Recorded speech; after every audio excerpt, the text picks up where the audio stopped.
Good morning, and I hope I am visible and audible to all of you.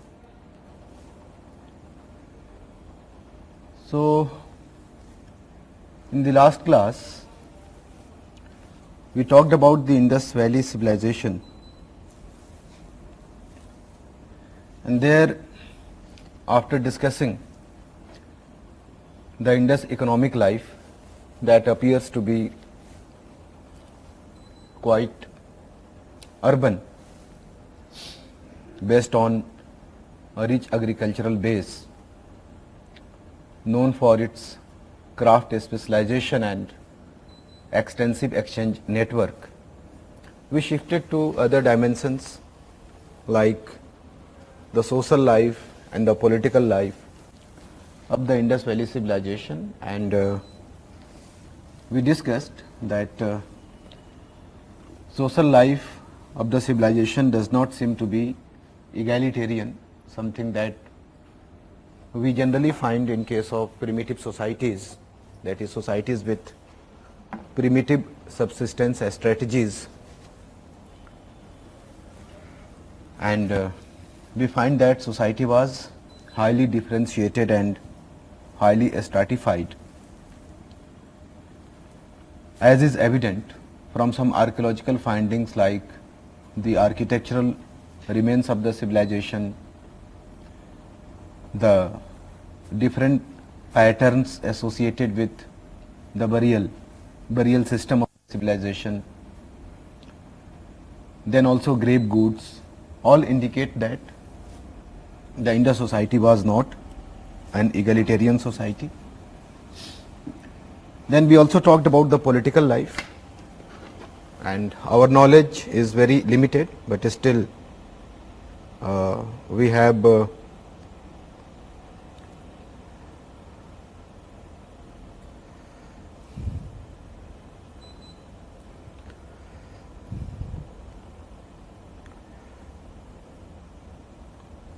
just 1 minute.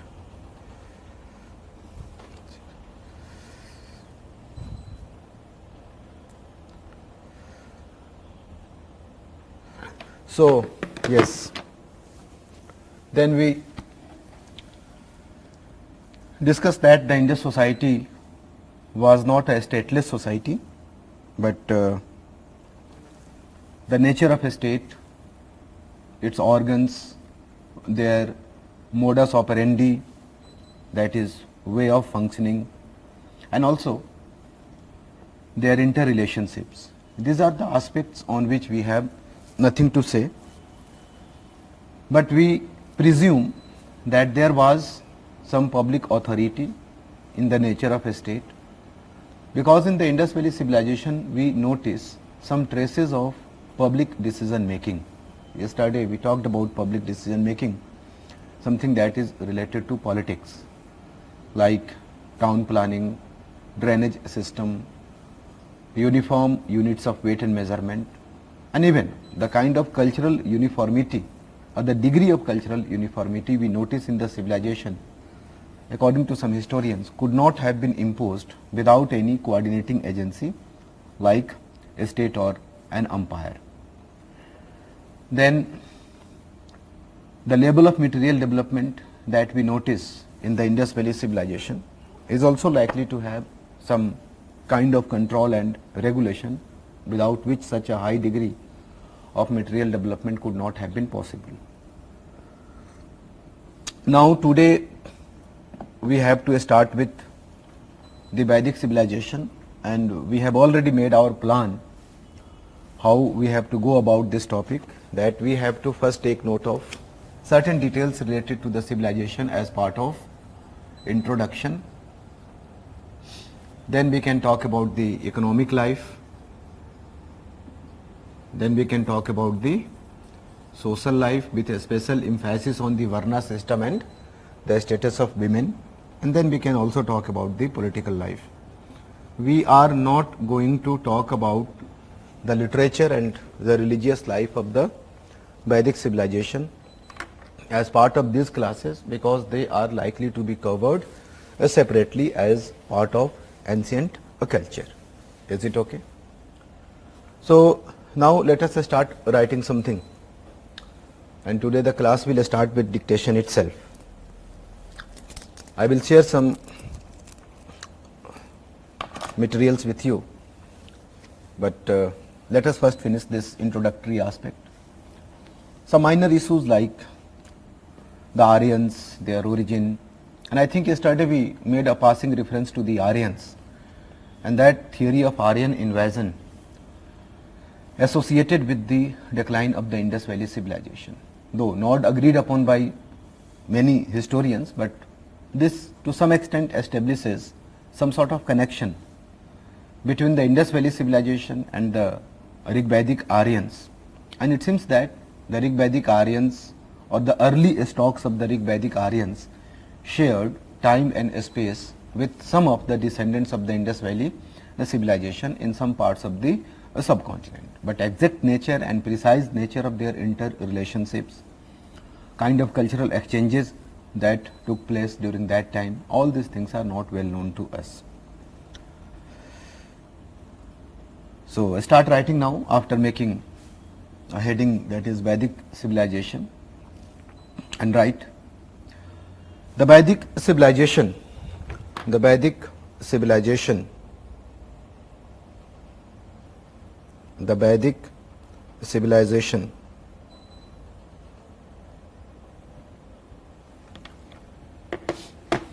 represents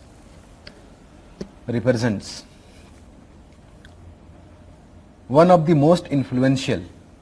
The Vedic civilization represents one of the most influential cultural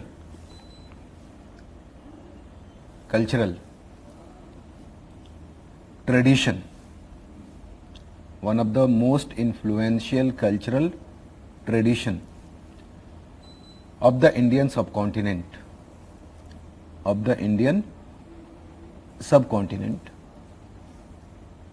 whose ideas, institutions,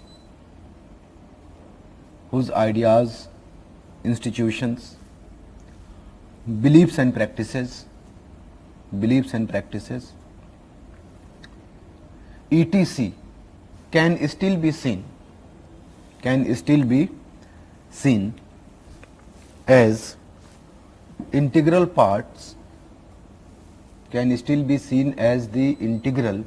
parts, of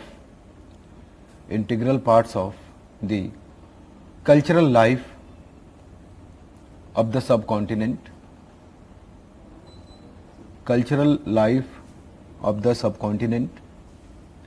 known for its composite nature,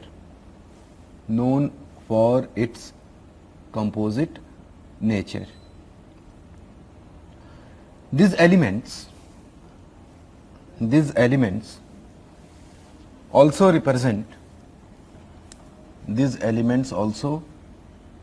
represent the cultural continuity,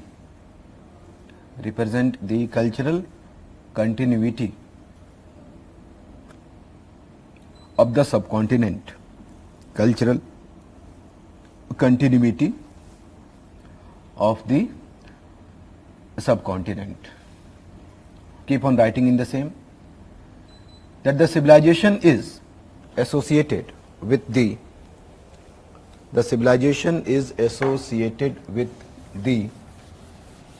Aryas,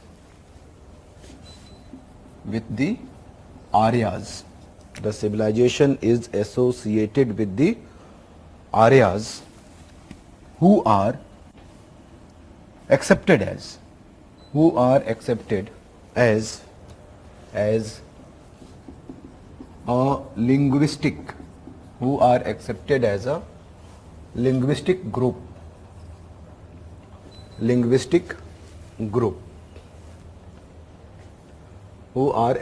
as a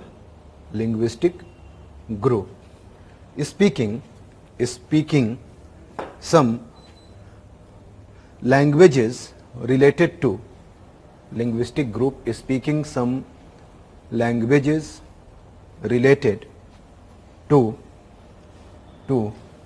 the so-called Indo-European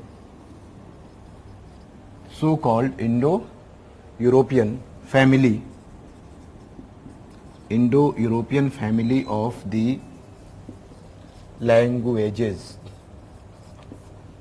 Indo-European family of the languages. It is noticeable, keep on writing in the same, it is noticeable that nowadays the Aryas are not accepted as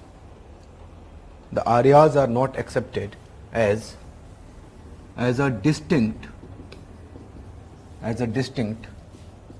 racial stock. Aryas are not accepted as a racial or distinct racial stock.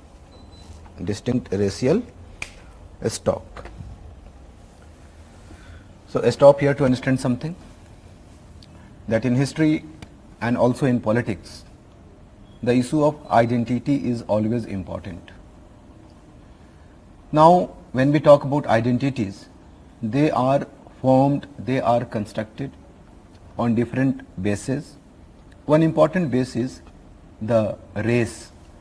You must be knowing about the racial theories. The most famous proponent or exponent of the racial theory was Hitler.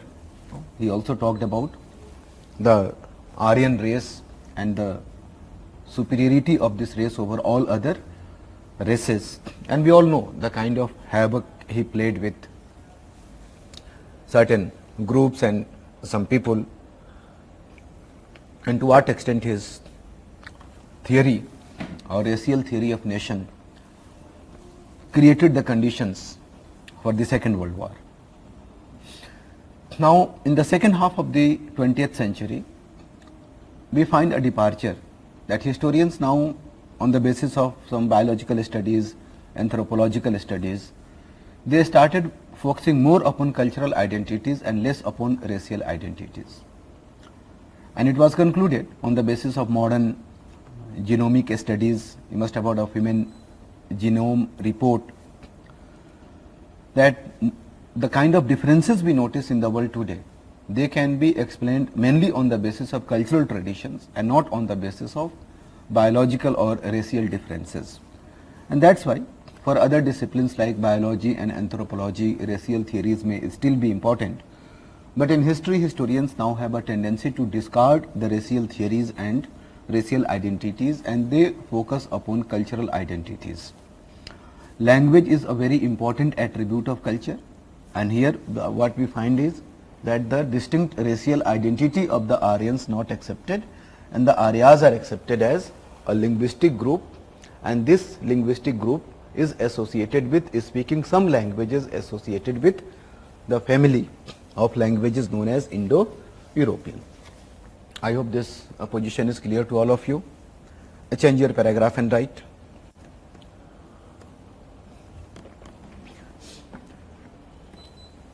Write the determination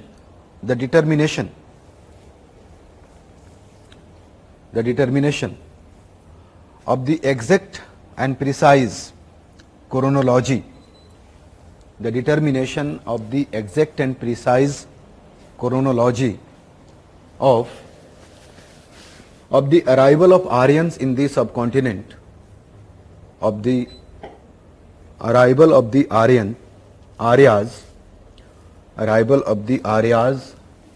in the subcontinent has been a much difficult affair,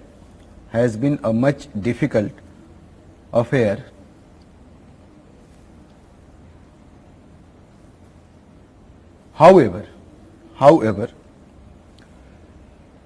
there seems to be a general agreement that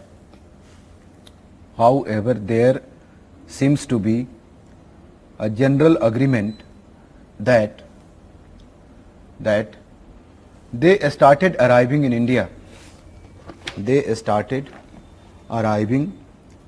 India. they started arriving in India. They started arriving in India around 1500 BC. Around 1500 BC. And their arrival appears to be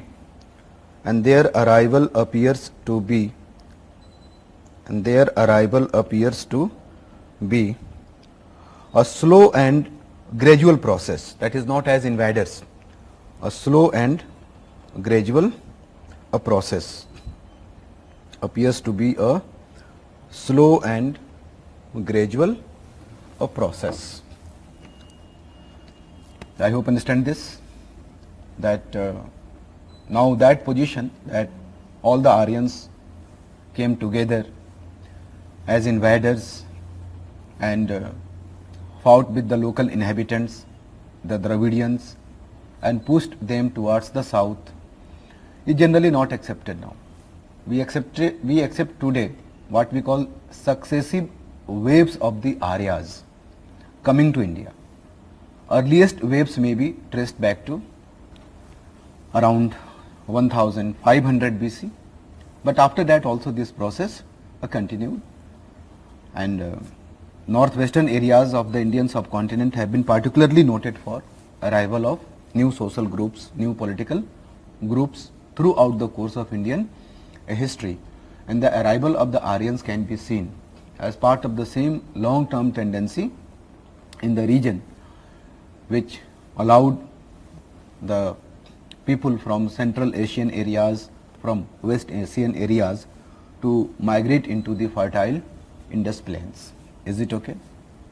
So not as an isolated affair, but as part of the continuity of some historical tendencies, we today perceive the arrival of the Aryans.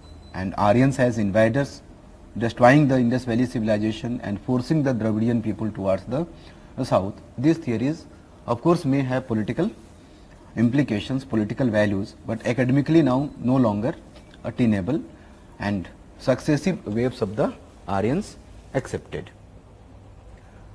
Yes, Tarun, both are same.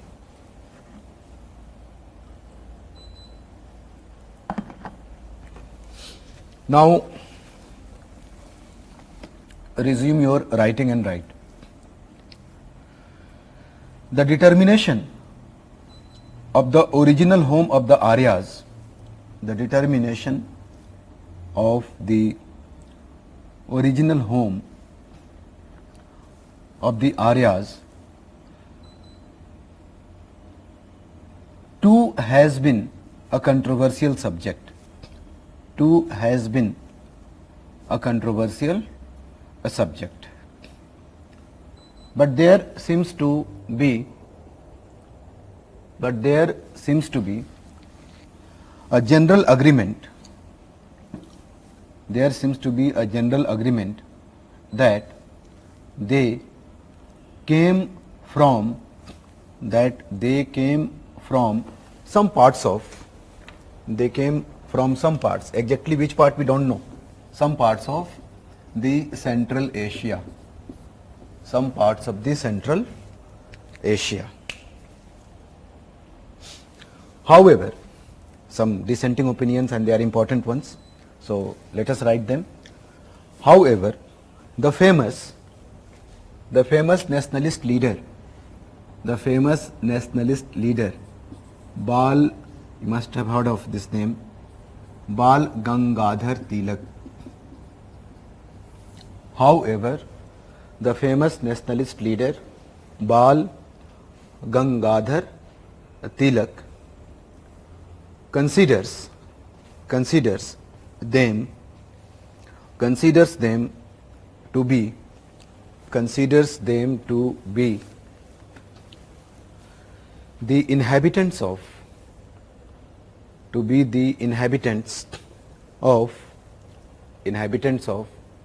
the Arctic region. You must have heard of Arctic, inhabitants of the Arctic. Perhaps the spelling is correct. If not correct, I would like to be corrected. Arctic, Antarctic, two regions I think we all are familiar with. So generally historians agree that they came from some parts of Central Asia, but Bal Gangadhar Tilak came up with an argument. Since he is a very famous nationalist leader, his opinion matters. His opinion matters, and he says that the Aryans came from Arctic region. In fact, Bal Gangadhar Tilak has written a book, Arctic, the home of Aryans. So whenever you have anything related to Arctic zone and related to arrival of the Aryans, all these theories are associated with our nationalist leader Bal Gangadhar Tilak.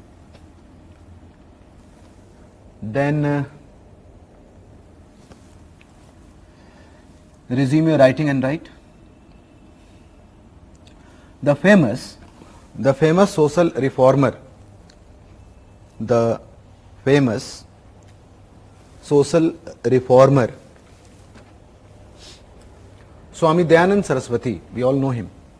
The famous social reformer Swami Dayanand Saraswati. Swami Dayananda Saraswati. No, he is founder of the Arya Samaj. The founder of the Arya Samaj,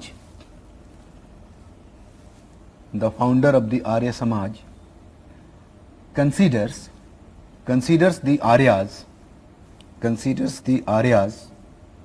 to be the inhabitants of Tibet. Inhabitants of Tibet. So stop here to understand something. We have just talked about the issue of original home of the Aryans. One thing is quite clear, that the issue is controversial, and we have many places which historians have postulated as original home or homes of the Aryas, ranging from Germany to Poland to Norway, as Scandinavian countries, to Russia, to Mongolia. They have not left any region. Of course, we are not here concerned with all those extensive theories, but on the whole this is generally agreed upon that they came from some parts of Central Asia, and migration into the Indian subcontinent from the regions of Central Asia continued even in the later days, that is even after the Aryas. Later on you must have heard of some foreign ruling groups like Shakas, Kushanas, still later on we have Hunas, then we have the Turks. So it represents what we can say, some sort of historical continuity. Then we have two scholars, two great personalities of Indian history. They have given their opinions related to the original home of the Aryans, and we can find their opinion as part of the questions, and that's why we have taken them a special attention, that according to Bal Gangadhar Tilak, the original home was the Arctic region, and according to Dayanand Saraswati it was a Tibet. Whatever be the case, this issue still remains a controversial, despite this general agreement that they came from some parts of Central Asia. So this much about the original home, and this is about the identity of the Aryas. Is it okay? I have just repeated Harshita, that how Dayanand Saraswati considers the Aryans to be the inhabitants of Tibet. No, it is his opinion. He may have some reasons. The same is the case with Bal Gangadhar Tilak. So just know these two dissenting opinions related to their original home, with this understanding that the determination of the original home has been very difficult affair, and it still continues to be a controversial subject. Is it okay?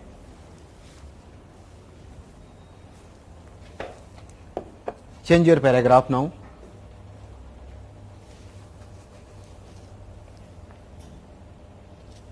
And resume your writing and write. The Vedic civilization is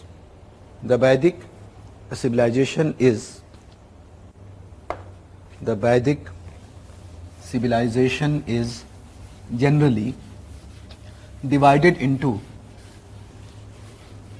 the Vedic civilization is generally divided into two phases, called the early Vedic or the Rig Vedic, called the early Vedic. Early Vedic is also known as the Rig Vedic, and the later Vedic,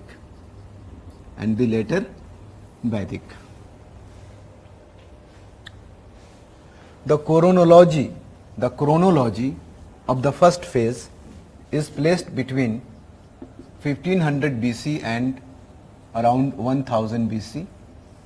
The chronology of the first phase is placed between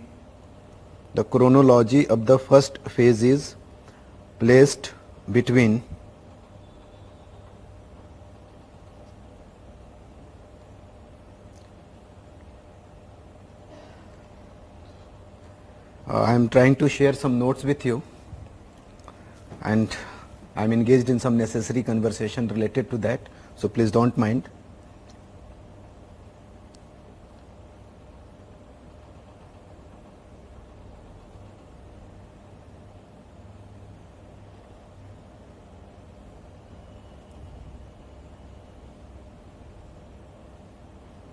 So, early Vedic age, Rig Vedic age, and the chronology is placed between 1500 BC and 1000 BC. The chronology of the second phase is placed between 1000 BC and 600 BC. At times also 500, but write 600 BC. So almost how many years for the Vedic civilization? Almost 1000 years. The first 500 years as the Rig Vedic or the early Vedic, and the second 400 to 500 years as the later Vedic. Right, our knowledge about, resume your writing and write, our knowledge about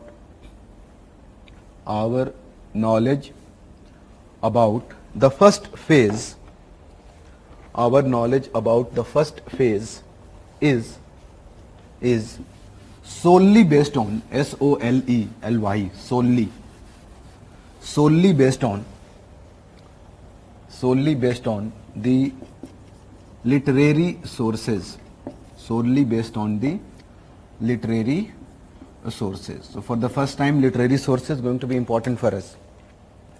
Solely based on the literary sources, that is the Rig Veda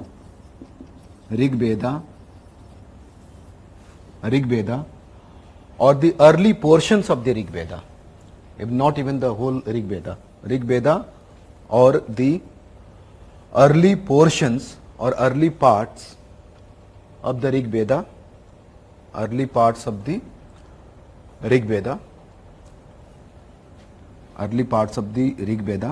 such as second to the seventh, or eighth rather, second to the eighth mandalas. Mandalas are sections of the Rig Veda. Mandalas. In bracket write family books. These are also known as family books. Right, it is noticeable, keep on writing, it is noticeable that the archaeological sources or archaeological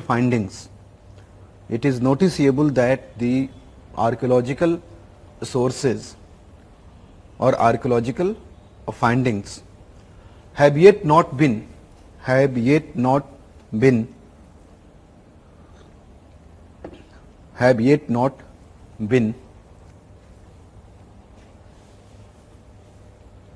of any use or any help, of any use or any help for the historical reconstruction of,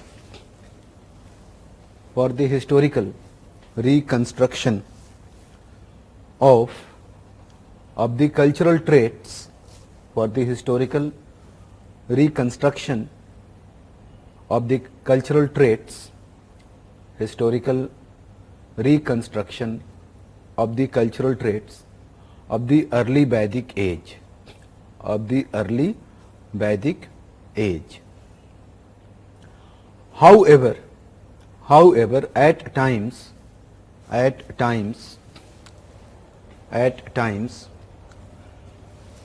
the material objects discovered from OCP in bracket, however at times the material objects discovered from the OCP in bracket ochre, colored pottery, from OCP cultural sites, OCP cultural sites are associated with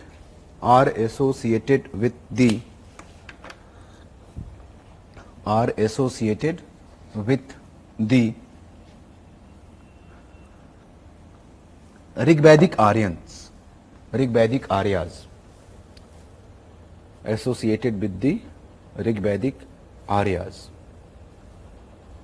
Our knowledge about the second phase, that is later Vedic phase, our knowledge about the second phase, that is the later Vedic age, is based on both literary and archaeological sources, based on both literary and archaeological sources, full stop. In the first category we can mention,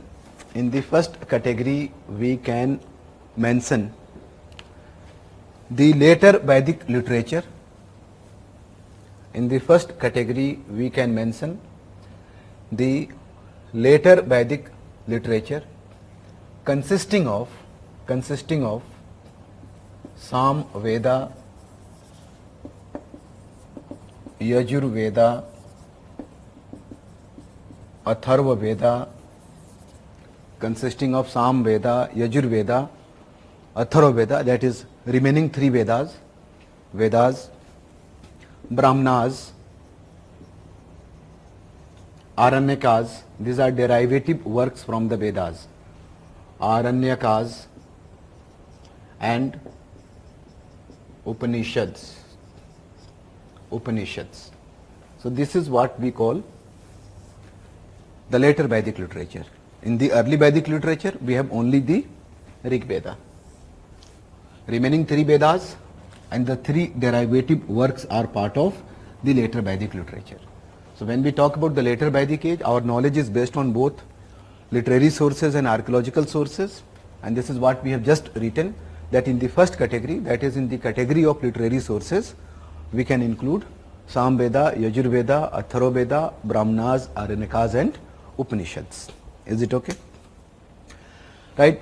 In the second category, that is in the category of archaeological sources, in the second category, that is in the category of archaeological sources, in the category of archaeological sources, in the category of archaeological sources, we can mention the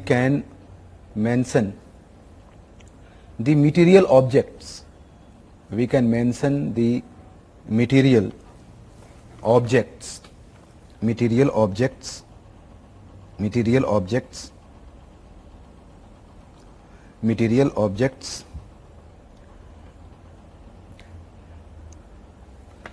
discovered from PGW may have heard of PGW, that is painted grey ware.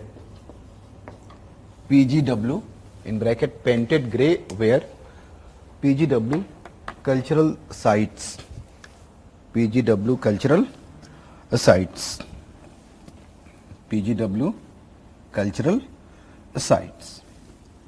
I stop here. I hope you people have understood what we have written. In this paragraph, we have talked about two phases of the Vedic civilization. We call them early Vedic or Rig Vedic and later Vedic. And then in the same paragraph, we have also talked about the sources for historical reconstruction of the cultural traits of both these phases. And what we have discussed here is that for the reconstruction of the Rig Vedic phase of the Vedic civilization, that is also the early phase of the Vedic civilization, we have to rely solely upon literary sources, and archaeological findings have not been very important and they don't generally throw light on the Rig Vedic cultural traits. So whatever we know about the Rig Vedic people is mainly on the basis of the references that we find in the Rig Veda or in the earlier portions of the Rig Veda. Earlier portions are also known as family books. Is it okay? And in these family books we include certain sections or mandalas of the Rig Veda ranging from 2nd to 8th mandalas. First mandala, 9th mandala and 10th mandala are supposed to be the latest one, and at times they are also included as part of the later Vedic literature, but that is not important for us. In later Vedic literature we can include, we have many things to include like Sam Veda, Yajur Veda, Atharva Veda, Brahmanas, Aranyakas and the Upanishads. Now this is general position, but as we all know that history is somewhat controversial discipline. So there are some historians who believe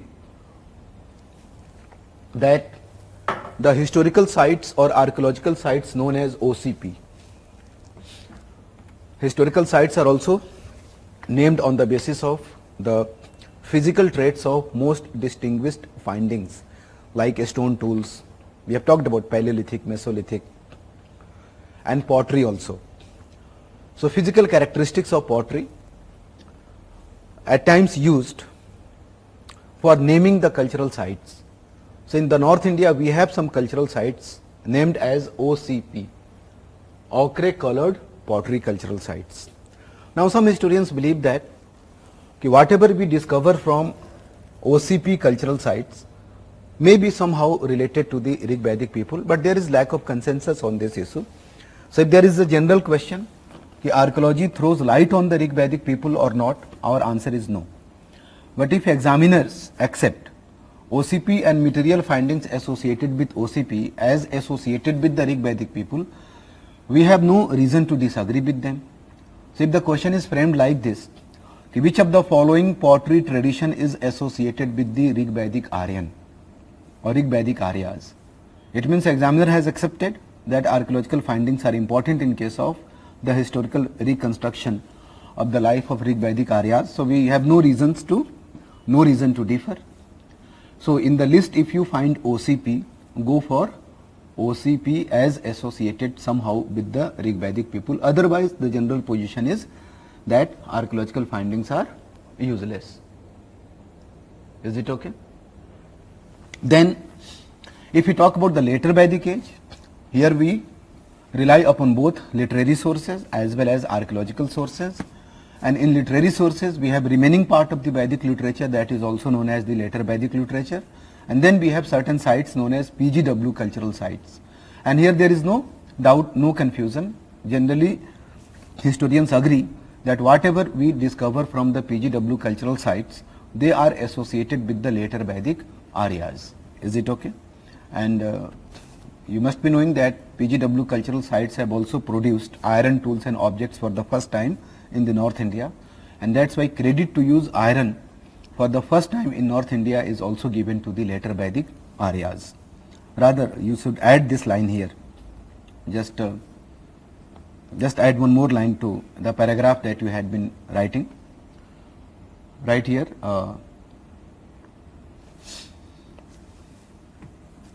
that the PGW cultural sites the PGW cultural sites in the North India, the PGW cultural sites in the North India have also produced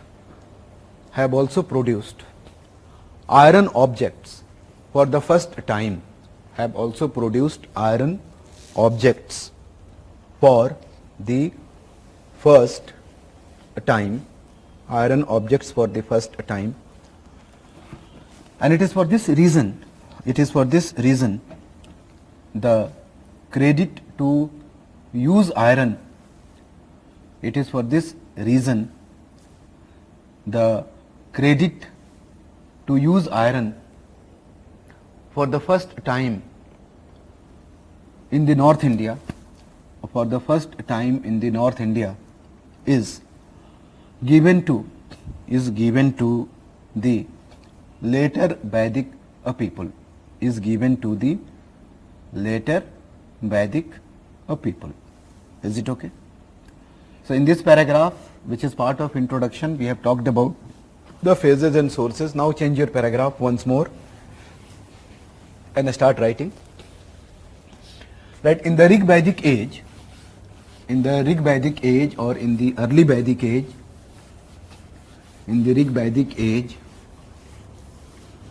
the Aryas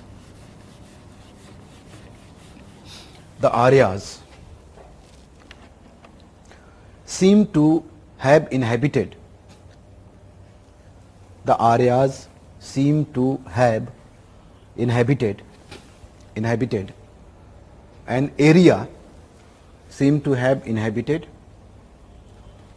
an area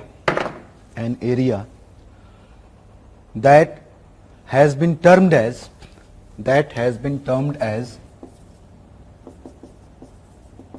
Sapt Sandhava,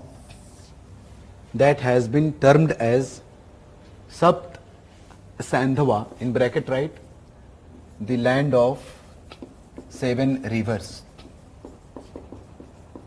which has been termed as Sapt Sandhava in the Rig Veda. That these 7 rivers are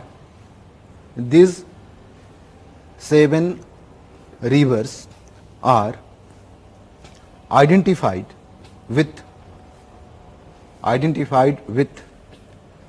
the river Indus and its tributaries, both eastern and the western. Indus and its tributaries, both eastern and the western. Broadly speaking, this region, that is Sapsandhava region, this region included some parts of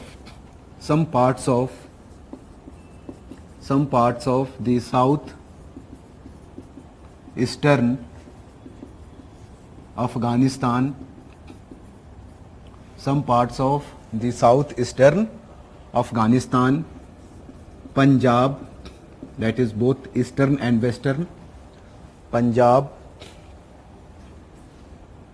that is Indian Punjab and Pakistani Punjab, both we can say, Punjab,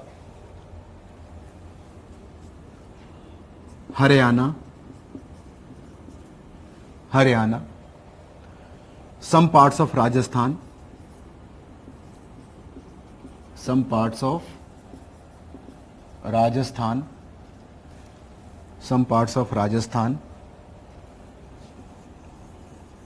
Delhi and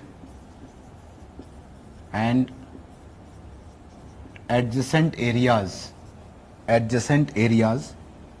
that is, in bracket you can also write fringes of the western UP, Delhi and adjacent areas.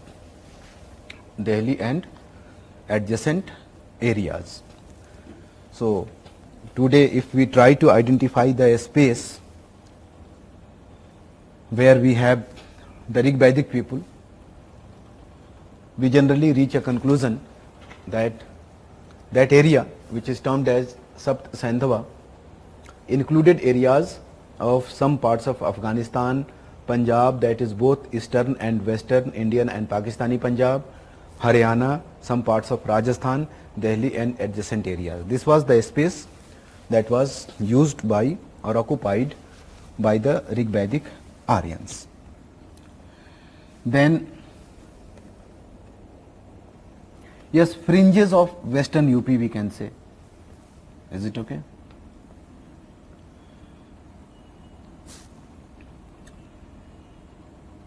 Right? In the Rig Veda,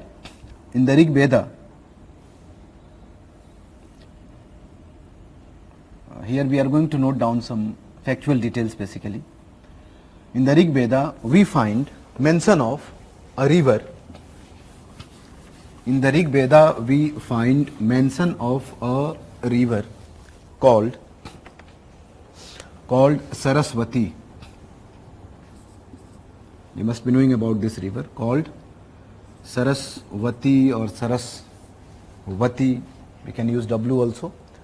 Called Saraswati, which has been termed as Naditama, that is the best of all rivers. In the Rig Veda, we find mention of a river called Saraswati, which has been termed as Naditama, that is the best of all rivers. And this river is identified with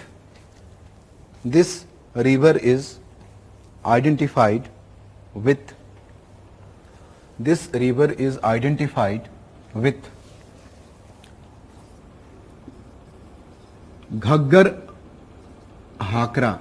Yesterday also we talked about this river. Identified with Ghaggar Hakra, and also that is in Rajasthan, in bracket you can write Ghaggar Hakra, and also with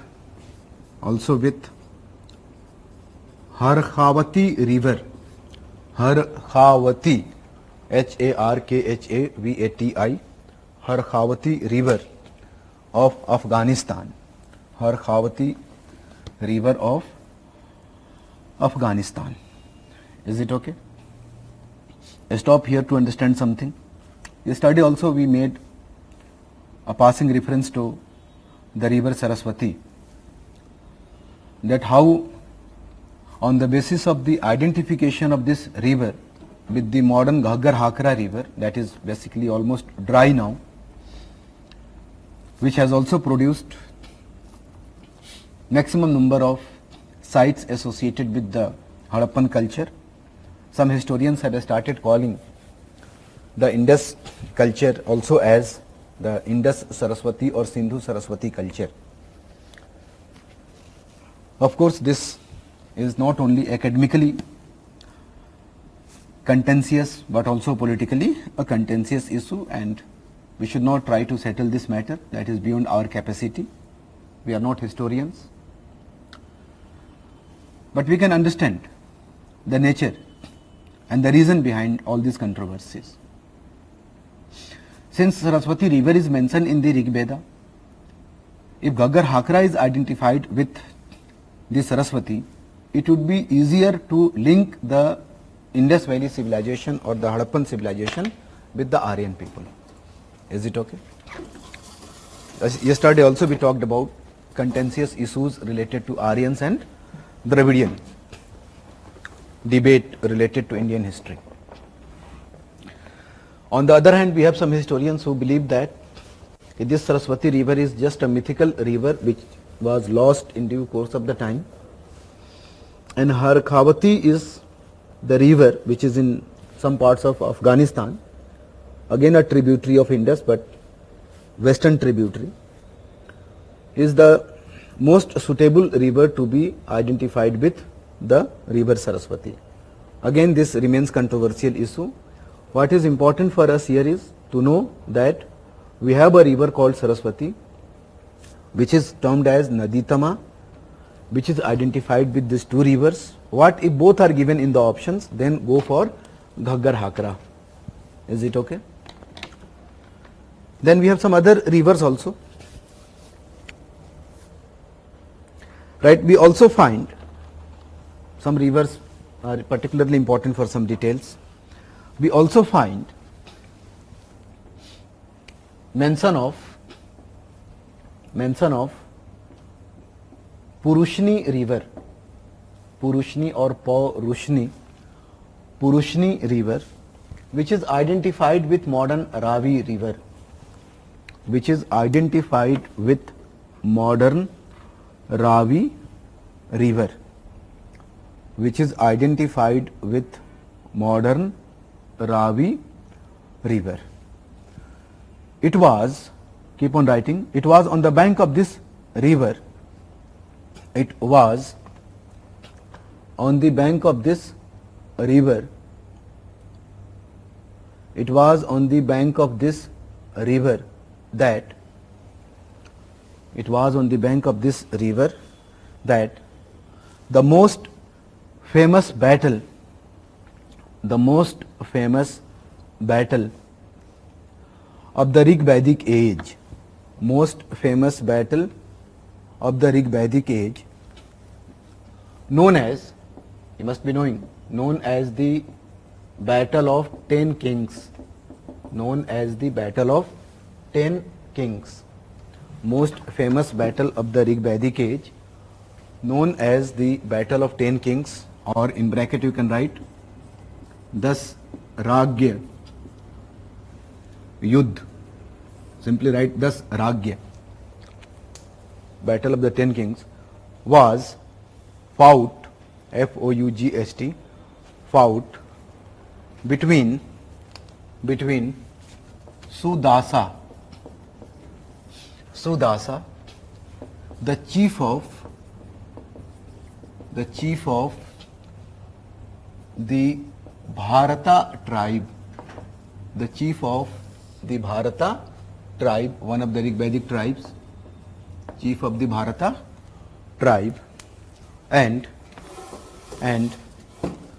an alliance of, or an association of, an alliance of, or an association of 10 tribes, association of 10 tribes, both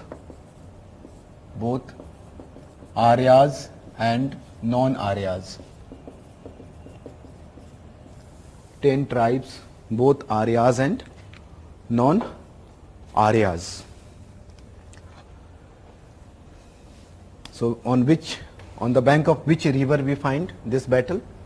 But nowadays these banks are less important. The political significance, historical significance of this battle may be more important. So proceed to write something more in this. Right, in this battle, Sudasa, supported by his priest Vasishtha. This question is also asked. In this battle, Sudasa, supported by his priest Vasishtha, succeeded in defeating the alliance or the association, defeating the alliance or the association. This battle is important for throwing light on, this battle is important for throwing light on the nature of conflict, throwing light on the nature of conflict during the time,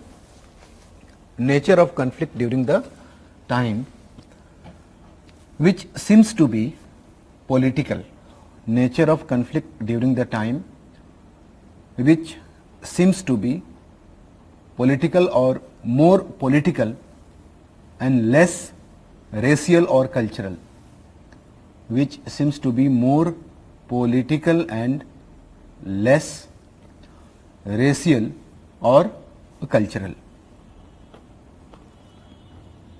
So you must have heard of this battle.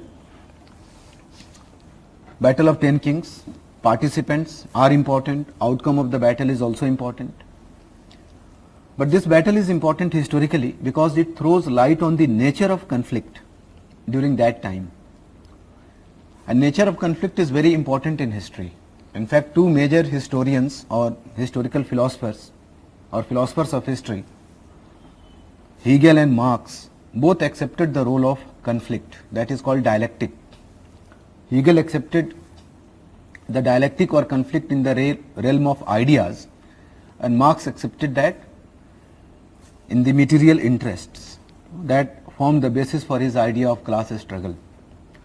Whatever be the case, one thing is clear, that historical progress has been explained mainly through conflicts, and nature of conflict becomes very important concept in history. Now we have some generalizations in history, and we just talked about one of them, that is related to the so-called theory of Aryan invasion, that how Aryans came to India as invaders. They defeated the local inhabitants, mostly the Dravidian people, the makers of the Indus Valley civilization. They also destroyed the towns and cities of the Indus Valley civilization and forced the Dravidian people to take refuge in the southern parts of the subcontinent, where still today we find their larger concentration. Can we accept this kind of simplistic explanation related to the conflicts in the past? One thing is clear, that when the Aryans came, they naturally had some conflicts with the local inhabitants. Who were these people exactly and precisely, we don't know. But when they came, India was not a barren land. That is also well accepted thing. And people were living at different stages of cultural development, like Chalcolithic, Neolithic, or some of them also may be associated with the Indus Valley civilization. And these people faced the Aryans. Now the nature of relationship that was evolving, that of course involved some conflicts. As in the Rig Veda also we find some episodes, like yesterday we talked about destruction of the Puras or fortified towns and the cities by the Aryas, and also Indra, the war deity of the Aryas, being termed as Purandar, and some other details are also there. And it has provided support to that theory of Aryan invasion. But now just look at this battle that is called Battle of 10 Kings. What we can infer from this battle? This appears to be the most famous battle of the time. Here on the one hand we have an Aryan chief whose name is Sudasa. He is being supported by his priest Vasishtha. And on the other hand we have an association, and in that association we not only find Aryas but also non-Aryas. What does it mean? It means that the nature of conflict was political. Aryans fought against the Aryans. They also fought against the non-Aryans. Non-Aryans fighting against the Aryas and also cooperating with them. It means the nature of conflict appears to be more political and less, what we can say, cultural or racial. It is not a case that all Aryans together or joining hands together against all the non-Aryans and fighting them and pushing them towards the south. We have cases or we have instances in which we have cooperation between Aryas and non-Aryas, and even against an Aryan chief like Sudasa. So all these details just for what we can say to understand the nature of conflict. Yes, of course we have terms like Dasas and Dasyus in the Rig Veda, and those Dasas and Dasyus have been mentioned as different social groups. This was Shivam Pathak. So is this okay with everyone? Nature of conflict. The same is the case with medieval age. Nature of conflict mainly appears to be political. In the modern age also. That's why this battle is important. I have some queries, I will address them, but before that let us talk about one more river, and that is river Ganga. And one of your queries are associated with this also. We all know the cultural importance of river Ganga, but it seems that the way we perceive Ganga today, or the way we respect Ganga today, is basically part of the Puranic tradition, not part of the Vedic tradition. And to the Vedic people, Ganga appears to be a lesser known or almost unknown river. Possibly it was not part of their geography, but naturally they respected rivers, and that tendency manifested itself later on when we have deification of the river Ganga.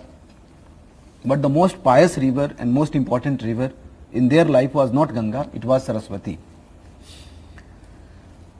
Whether Ganga is mentioned or not in the Rig Veda, so mentioned but just once, and it seems that the kind of cultural significance that Ganga came to develop in the later days, those kind of significance or importance to this river were not attached in the Rig Vedic age.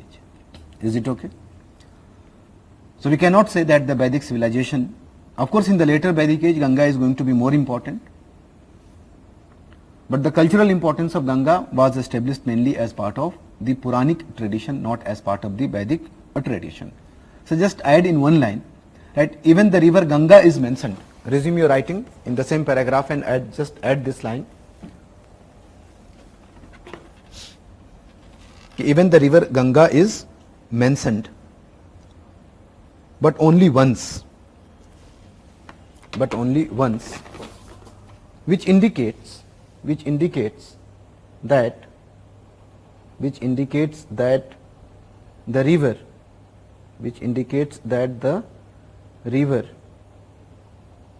that is Ganga river, which indicates that the river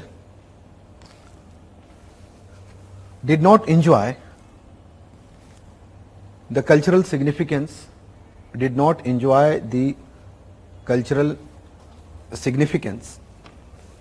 or importance which it came to enjoy in the later days,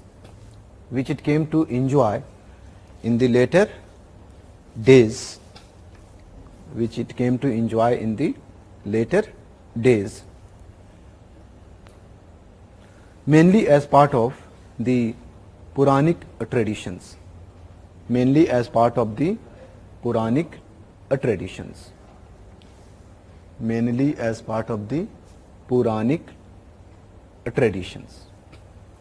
Stop writing and let me have a look at the questions that you people have been asking.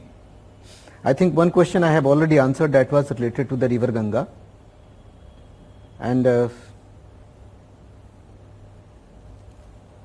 now I need some technical assistance. जरा सा इसको questions को देखिए, बुलाइए इन्हें, ये गायब हो गए हैं.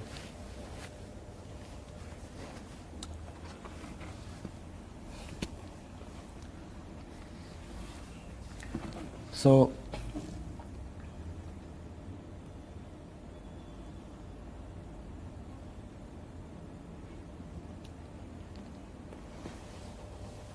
yes, इनको थोड़ा सा ऊपर कीजिए, इसको. अच्छा ठीक है, नहीं हो रहा है, एक मिनट. ओके ठीक है, thank you.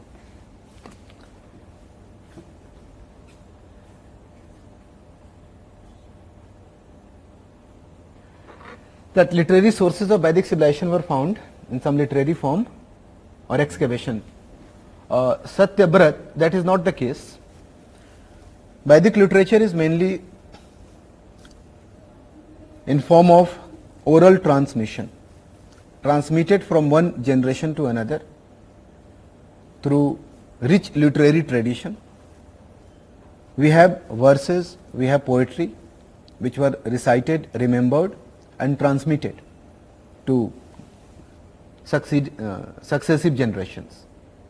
It is not that Vedic literary sources were found in some library or in some excavation. Of course, today we have compilation, we can find copies of Rig Veda Atharva Veda even in markets or in libraries.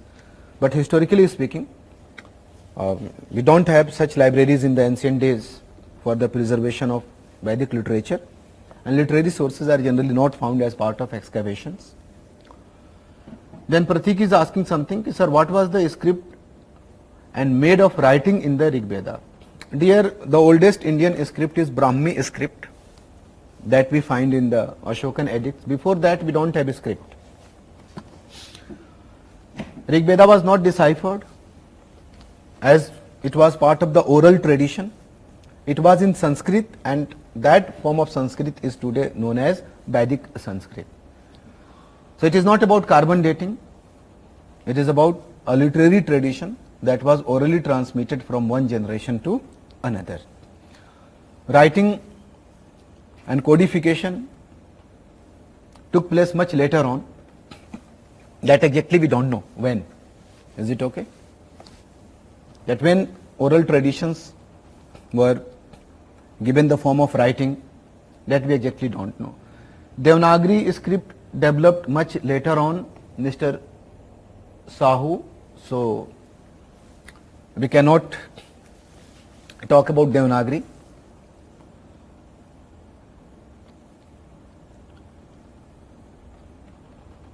So now let us proceed. I hope these issues are clear. Just now write the one more paragraph as part of the introduction, and write, in the later Vedic age, change your paragraph and write, in the later Vedic age,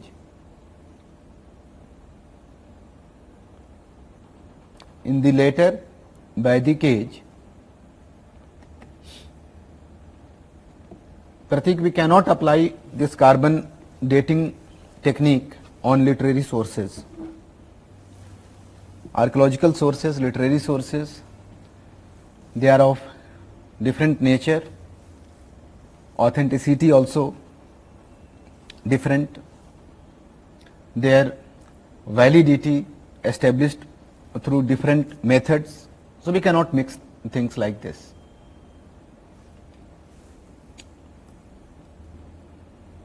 Now change your paragraph and write, in the later Vedic age, we find, in the later Vedic age, we find the eastward migration of the Aryas, eastward migration, moving towards the east, eastward migration of the Aryas, who now came to inhabit, who now came to inhabit, who now came to inhabit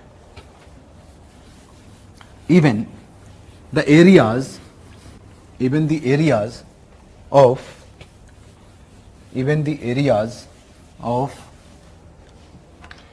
the Doab, that is Gangetic Doab, that is land situated between Ganga and Yamuna, the areas of the Doab and the middle Gangetic basin, areas of the Doab and middle Gangetic basin. With the eastward migration, with the eastward migration, with the eastward migration, we notice closer cultural contacts with, we notice closer cultural contacts with the non-Aryan social groups, with the non-Aryan social groups, giving birth to a process that is called, giving birth to a process that is called Aryanization, that is a spread of the Aryas and their cultural elements, giving birth to a process known as Aryanization, responsible for the growth of, responsible for the growth of some sort of composite culture, some sort of composite culture even in the Vedic age, some sort of composite culture even in the Vedic age, which is reflected in the texts like Satpath Brahman and Atharva Veda, that is last of the 4 Vedas. Satpath Brahman and Atharva Veda. Right? In the Atharva Veda,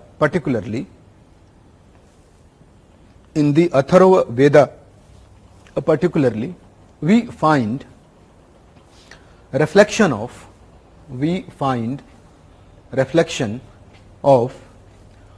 some beliefs and practices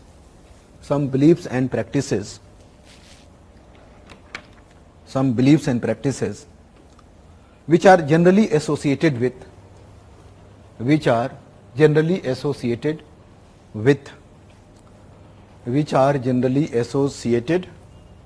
the non-Aryan social groups,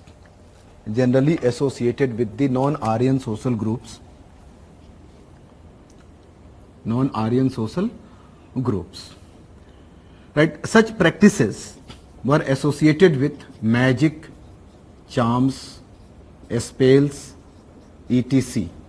Jadoo, tona, totka kind of things. Magic, charms and spells, etc.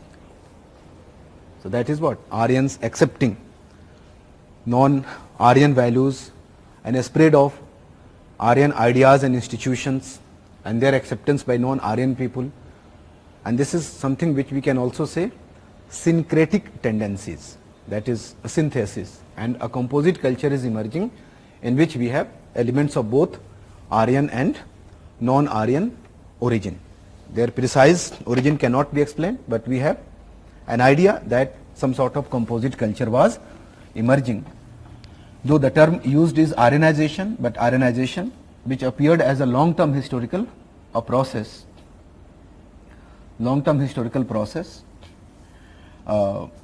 was never a unilateral process. It was not that Aryans were teaching what they had developed to the non-Aryan people.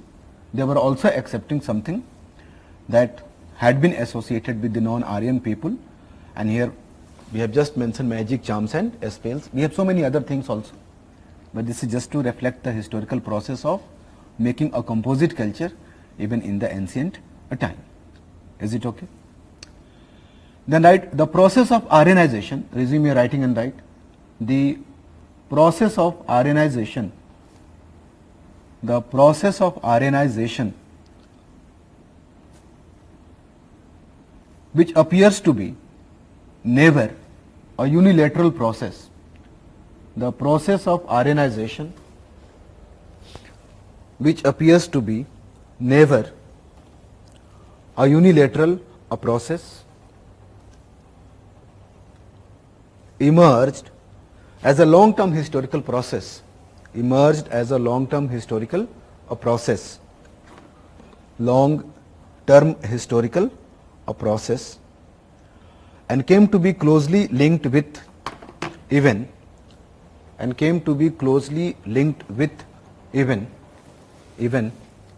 the process of proliferation of castes in the subcontinent. Proliferation of castes in the subcontinent. Process of castes, proliferation of castes in the subcontinent. So this much about the introductory part. Aryanization and this process, I hope you understand. That is a spread of the Aryas, migration of the Aryas towards the east and other parts of the subcontinent. And this is not only about their physical migration, this is also about the diffusion of their ideas, their institutions. But though the term used is Aryanization, it was never a unilateral process, and we have basically syncretic tendencies which are based on cultural give and take. So Aryans accepting non-Aryan beliefs and practices, non-Aryans also accepting Aryan ideals and values, and this way a composite culture is in making. And not only a composite culture is in making, which is characterized by both Aryan and non-Aryan elements, but also what we find is that new social groups are also emerging. How new social groups emerging? So for example, a new tribe coming into contact with the Aryas, accepting Aryan norms and values, particularly related to the Varna system. So now the priestly class of that tribe would be considering itself as what? Brahmins. Their warriors considering themselves as Kshatriyas. So now we have new Brahmanas, we have new Kshatriyas, likewise we can have new Vaishyas, new Shudras, and of course they are not going to be treated at par with the older Brahmanas or older Kshatriyas. So we can have many castes of Brahmanas, many castes of Kshatriyas, though proliferation of caste in Indian situation has been facilitated by so many other factors, but one such factor is also the breaking up of the tribal groups and their modeling on the basis of Aryan norms and values. Is it okay? Including the Varna system, and this process is also associated with what we can say the process of Aryanization. So this was the introductory part, we can say, related to the Vedic civilization, in which we have taken note of the Vedic civilization, the makers of the Vedic civilization, the Aryas, their identity, their original home, phases of the Vedic civilization, sources for the reconstruction, literary and archaeological, the geography of the Vedic civilization, spread of the Aryas, their eastward migration, and some associated processes like Aryanization. Is it okay? Now, this is time for us to take up another important dimension, and that is the economic dimension of the Vedic civilization. Now here, when we talk about the economic life of the Vedic civilization, I have shared some notes with you on the same pattern, that when we talk about economic life, we talk about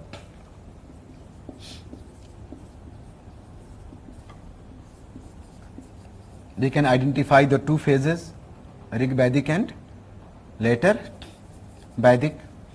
And when we talk about Rig Vedic, here we can have three important sectors like agriculture or domestication of animals. Here we can have craft activities. Here we can talk about the exchange network. And here also the same thing, that is agriculture. This is the pattern we have to follow.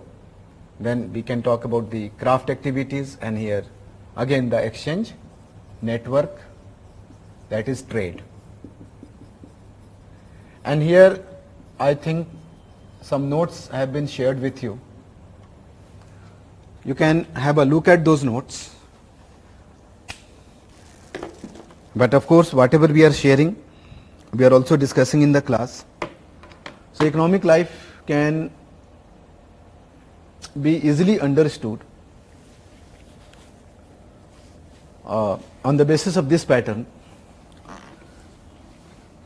Here no need to write anything because everything I have given you in a written form already. Just pay attention to understanding that when we talk about the economic life, basically we talk about the subsistence pattern, and there are some subsistence patterns which are always found in almost all ages: hunting, food gathering, even scavenging. Even today you will find many social groups occupied with hunting, food gathering, though they are part of the marginalized sections of the society. They are not treated at par with the mainstream, but that is not important. What is important is that even in the 21st century, these subsistence strategies can be noticed, can be seen. But as we discussed in case of Paleolithic and Mesolithic, that we have to pay attention to something new. So what is new in case of the Vedic civilization? What is new in case of the Vedic civilization? We have to know what was old, at least in context of the Indian civilization. So before the Aryas, Rig Vedic or later Vedic, we have had the Indus Valley civilization, And Indus Valley civilization was quite urban, characterized by towns, cities, and we have appearance of towns and cities only when we have a high degree of economic diversification in terms of craft specialization and also in terms of exchange network. And all these things in relation to the Indus Valley civilization we have discussed. We have also discussed the decline of the Indus Valley civilization, not as absolute decline but as ruralization or as cultural transformation, if you remember. It means by the time the Aryans came, that was around 1500 BC, in India we do not find traces of urban centers and urbanization. Now we have new people with new subsistence strategies, new norms, new values, new weapons, new ideas, and even these people were not associated with urbanization. And it seems that throughout the Vedic civilization, urbanization did not take place. It was only around 600 BC, that is in the post-Vedic age, in the Gangetic Valley, we have something that we call second urbanization. Why second? Because we perceive the Indus Valley civilization as the first urbanization. Is it okay?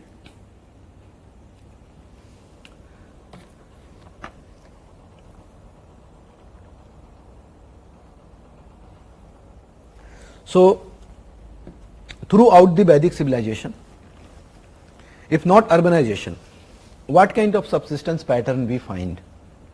So see, in the Rig Vedic age, it seems that the Aryas were familiar with agriculture. But agriculture does not seem to be the mainstay of their economic life. Mainstay, that is the main pillar of their subsistence, was cattle rearing or cattle farming. And that's why they also lived nomadic life. And this kind of subsistence pattern is also termed as what we can say agro-pastoralism. So the Vedic economy in the Rig Vedic age appears to be based on agro-pastoralism, in which pastoral activities are prominent, agriculture being just a subsidiary occupation, though people were familiar with agriculture, and domestication of animal being the most prominent occupation. In Rig Veda, we find mention of agricultural practices like sowing, harvesting. We also find mention of what we can say pests, different kind of insects affecting the crops. We find mention of yava, that is identified with barley or wheat, dhanya, that is generally supposed to be a general term used for all types of cereals. The same at times is also the case with yava.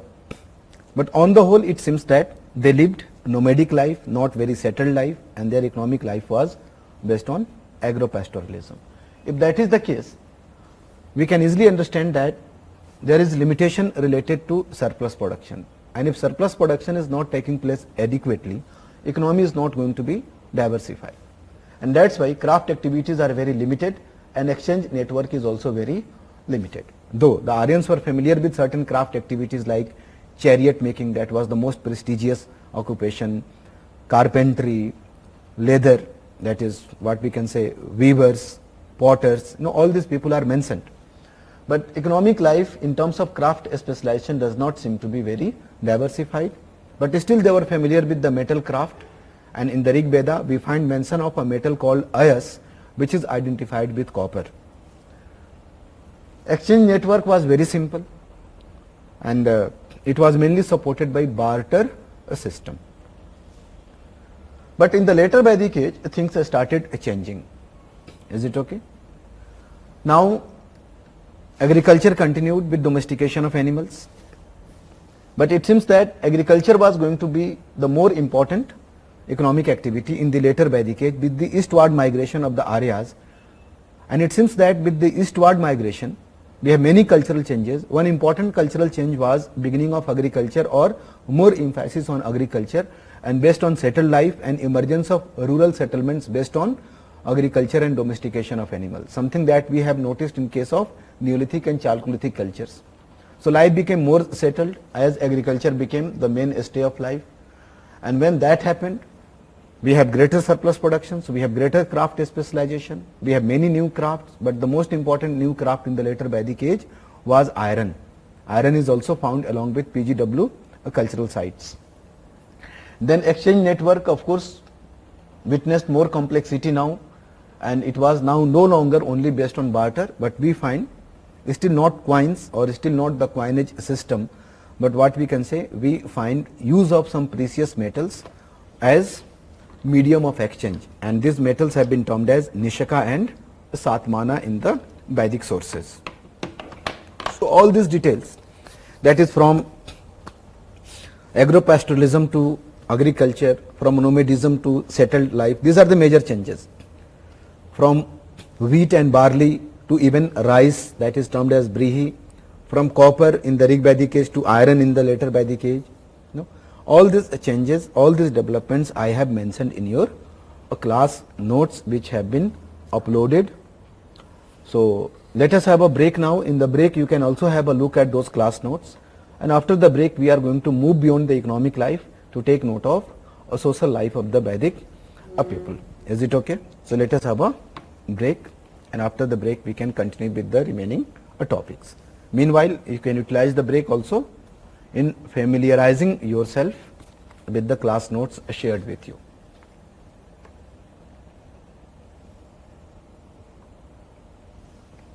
Your break starts now. We are going to meet after 5 minutes.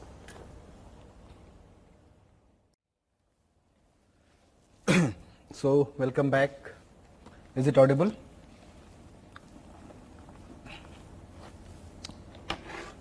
So, I hope you have received the notes and some details related to the economic life. And now let us talk about the social life of the Vedic civilization. And this portion may be important also for cultural aspect. When we talk about culture, Devans is asking, sir, Nisaka and Satmana are gold pieces. Possibly. They were pieces of precious metals, and when we talk about precious metals, the Vedic Aryans were familiar with gold and silver. So maybe gold pieces or silver pieces. We also call them bullion, B-U-L-L-I-O-N, bullion.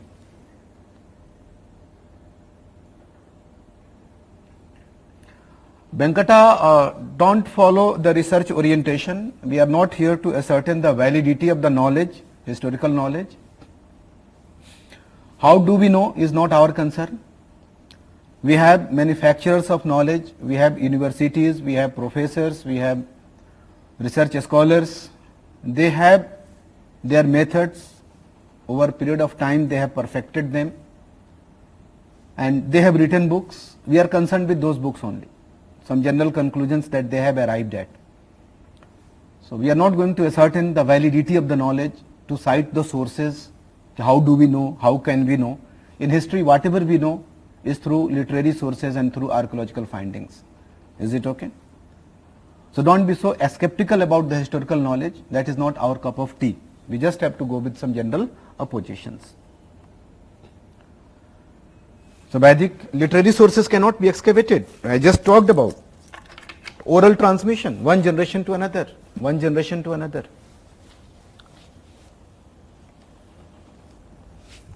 Then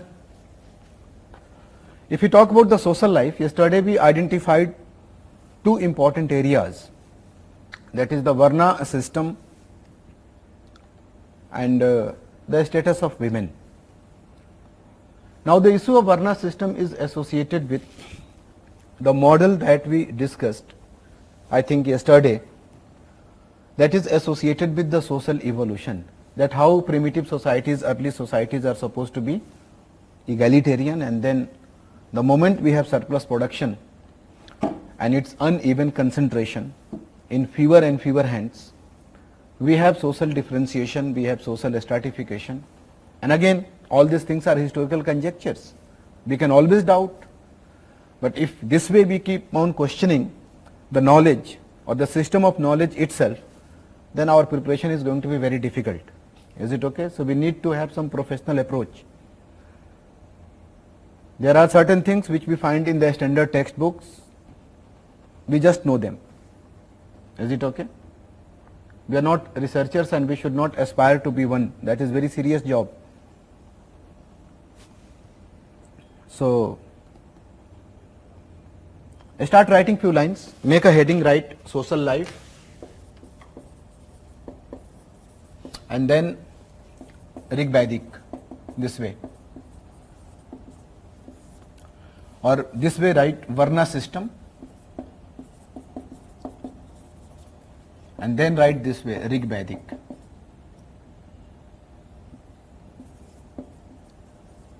Rig Vedic.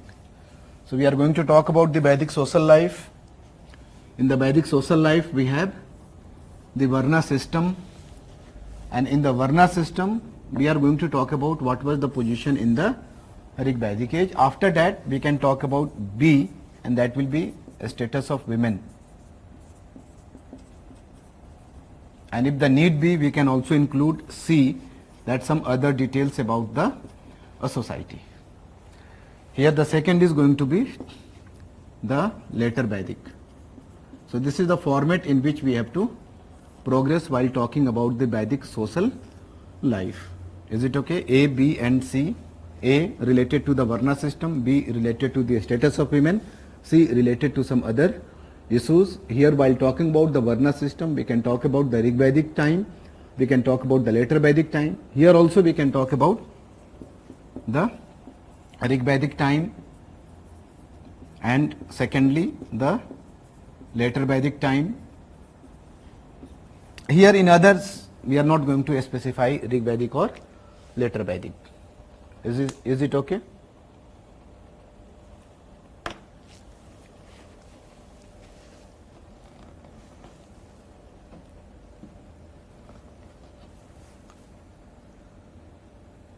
Now I hope you have made this heading: social life, Varna system, first one Rig Vedic time. So right, the Rig Vedic society. The Rig Vedic society, in the very beginning, the Rig Vedic society in the very beginning seems to be an egalitarian society. Seems to be an egalitarian society. And the egalitarian nature of the society and the egalitarian nature of the society is explained. Egalitarian nature of the society is explained mainly on the basis of the simplicity, mainly on the basis of the simplicity of their subsistence pattern, that is economic life, mainly on the basis of the simplicity of their subsistence pattern, simplicity of their subsistence pattern, simplicity of their subsistence pattern, which was not capable of producing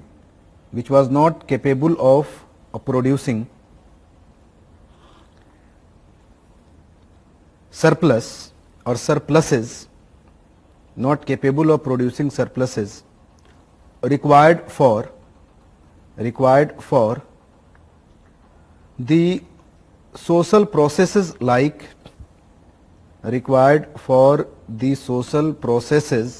like the social differentiation and social stratification. social differentiation and social stratification.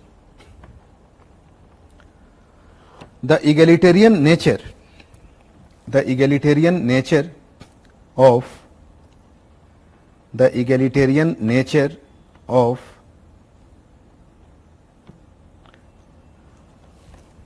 the egalitarian nature, I am going to share something more with you. The egalitarian nature of the Rig Vedic society or early Rig Vedic society is also explained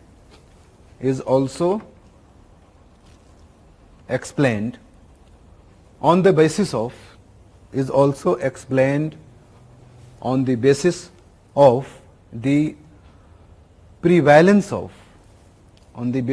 the prevalence of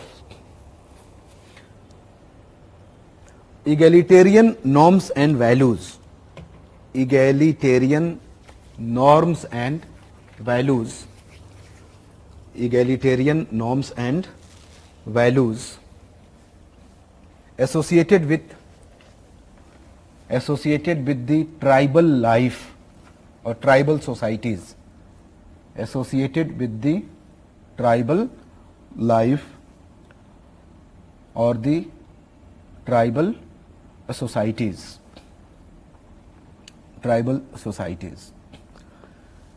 So what we have written here is that in the very beginning, since the subsistence pattern was very simple, agro-pastoralism we have just discussed, surplus was not adequate enough for the processes like social differentiation and social stratification. We are proceeding according to the same model that we discussed yesterday. But that was not the only reason. One more reason is there for the simple nature of the Rig Vedic society, and that is the tribal nature. Generally in tribal societies we find prevalence of tribal norms and values which are essentially egalitarian. So simplicity of production or subsistence pattern and tribal nature of the Rig Vedic society, making the Rig Vedic society, in at least in its early days, an egalitarian society. This has been our understanding. Now resume your writing and write. But with time,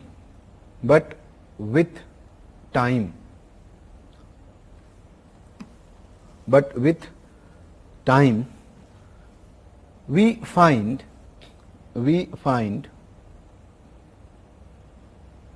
some traces, TRACES, some traces of the processes like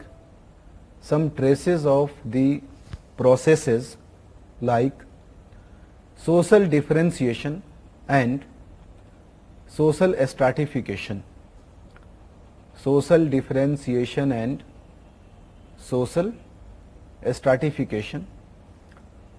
which are explained mainly on the basis of that why these were emerging, which are explained mainly on the basis of the changing subsistence pattern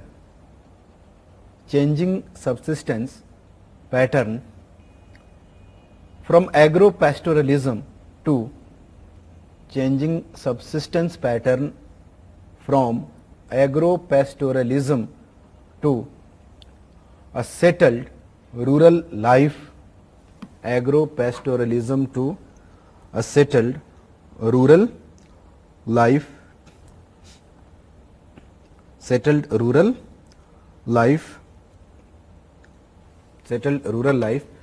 capable of producing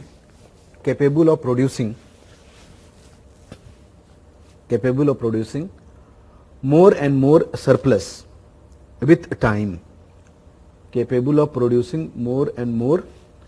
surplus with time, Is it okay? By the end of, or towards the end of the Rig Vedic age, towards the end of the Rig Vedic age, we find, towards the end of the Rig Vedic age, we find a well differentiated and well stratified society. We find a well differentiated and well stratified society. A well differentiated and well stratified society based on the famous Varna system. Based on the famous Varna system. We all are familiar with this, the famous Varna system involving the fourfold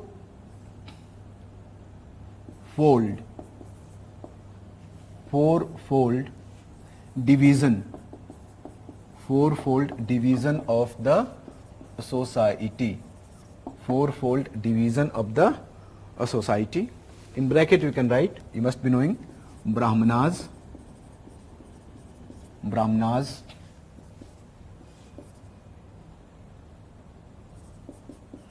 Kshatriyas, also known as Rajanyas, Vaishyas and Shudras. So towards the end of the Rig Vedic age, we find a well differentiated and well stratified society. This is what we have written, based on the Varna system involving fourfold division of the society, and in the bracket we have written those four social classes known as Brahmanas, Kshatriyas, known as Rajanyas, Vaishyas and the Shudras. I think this is the basic structure of Indian society even today, of course modified with time. Now resume your writing and write. The first mention of the fourfold division of the Vedic society.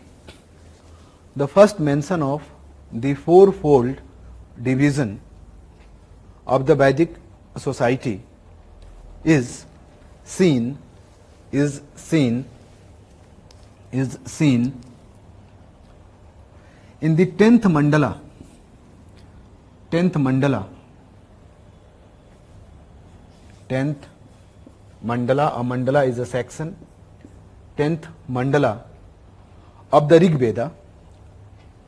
10th mandala of the Rig Veda. This itself is a very important PT question. In the 10th mandala of the Rig Veda, the first mention of the fourfold division of the Vedic society is found in the 10th mandala of the Rig Veda, which is supposed to be the latest of all the mandalas. Supposed to be the latest of all the mandalas. Determining chronology is very difficult, but still supposed to be the latest mandala, latest of all the mandalas. Right? In this mandala, we find the famous Purush Sukta. All these details are important PT details. In this mandala, we find the famous Purush Sukta. In bracket write the creation hymn. So in which mandala we have the creation hymn? 10th mandala. Purush Sukta, the creation hymn, making a reference to the famous sacrifice, making a reference to the famous sacrifice called Purush Medha, making a reference to the famous sacrifice called Purush Medha,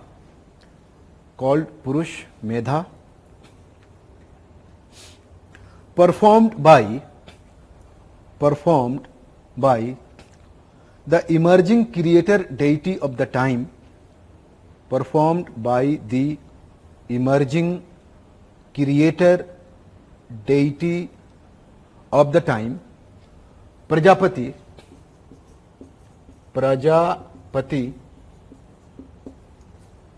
Purush, also known as Purush or Manu, also known as Purush or Manu. In this sacrifice, Prajapati, in this sacrifice, that is Purush Medha sacrifice, Prajapati is said to have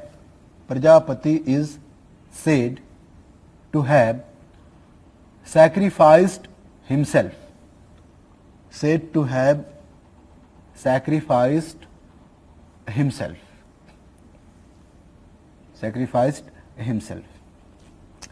It is in terms of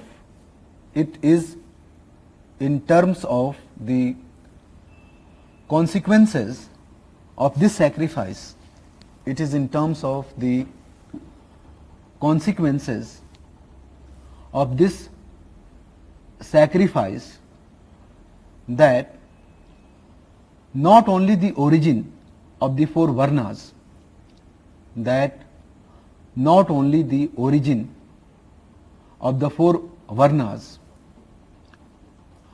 also the origin of the whole universe,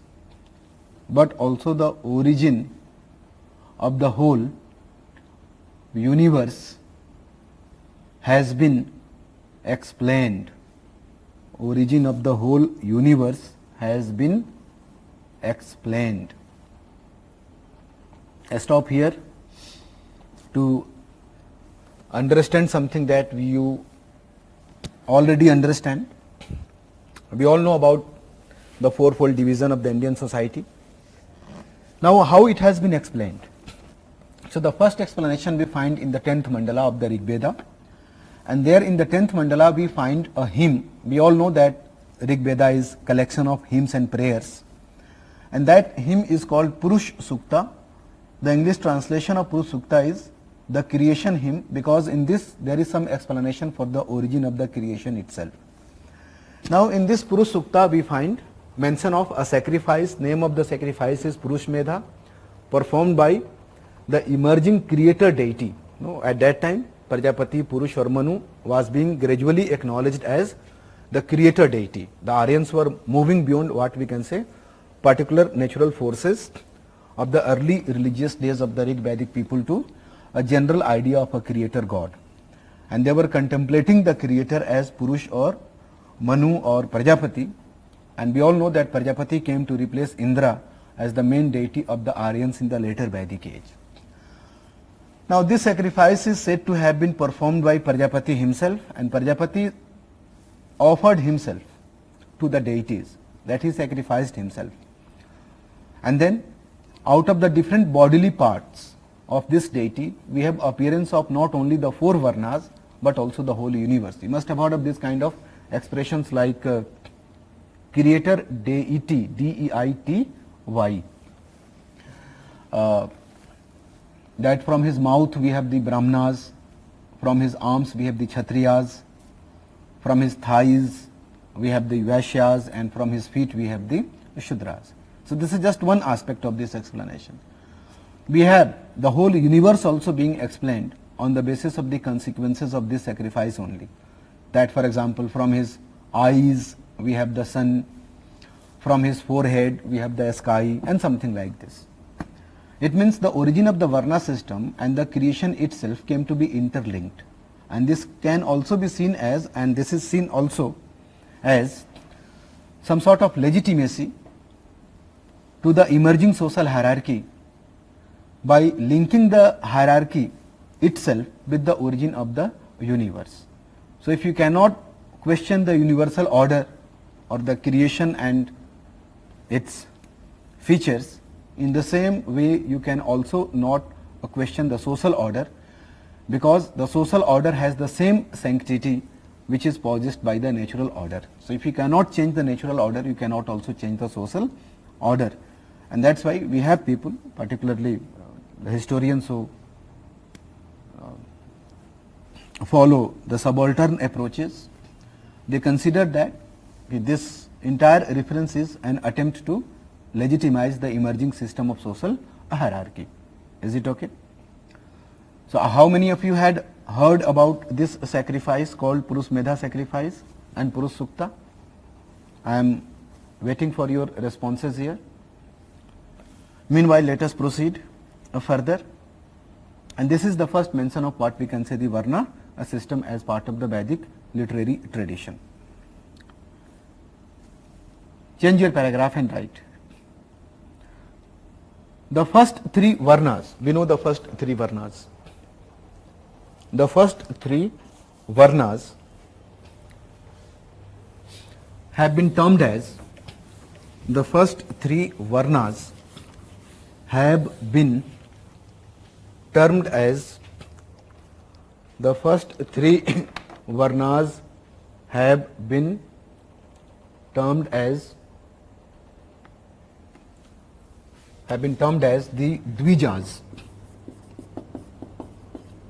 Dvijas, in bracket write, twice born. The first three, that is Brahmanas, Kshatriyas or Rajanyas and Vaisyas, they have been termed as the Dvijas, in bracket, twice born, who were capable of, or who were entitled to, or capable of the sacrament, capable of the sacrament, in bracket write, sanskara. We all know about sanskaras. So sacrament of Upnayan. Upnayan, one of the 16 sacraments, capable of the sacrament of Upnayan, marking the beginning of education. Upnayan, marking the beginning of education. The sacrament also involved the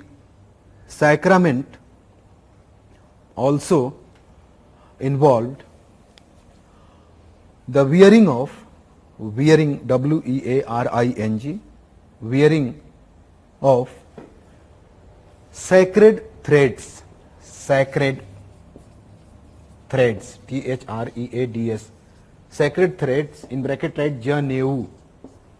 You must be knowing about number of threads, their qualities may be different, but at least the first three social classes were capable of wearing the sacred threads called Janeu. So what does it mean? It means the Shudras were deprived of education from the very beginning, as they were not capable of the sacrament or a sanskara of Upnayan, and sanskara of Upnayan is associated with marking the beginning of education and also wearing of the sacred threads. It means Shudras neither capable of education nor capable of sacred threads or Janeu from the very beginning. Is it okay? Then change your paragraph and write.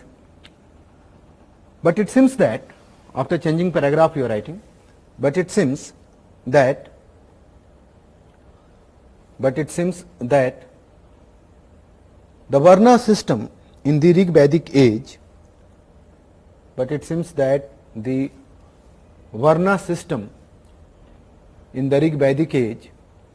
the Varna system in the Rig Vedic age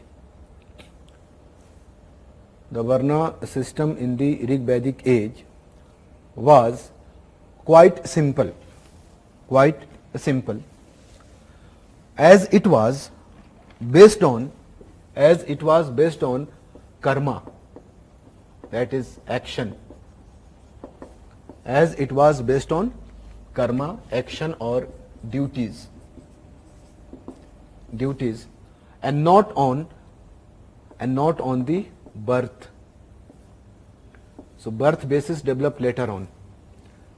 In the Rig Vedic age, it was based on karma or duties. Right? Theoretically speaking, practically what happened we don't know. Theoretically speaking, a change in one's varna status, theoretically speaking, a change in one's varna status, a change in one's occupation, or what we can say karma, this way we write. Theoretically speaking, a change in one's occupation or action or duties, together called karma, also involved a change in one's varna status. A change in one's varna status.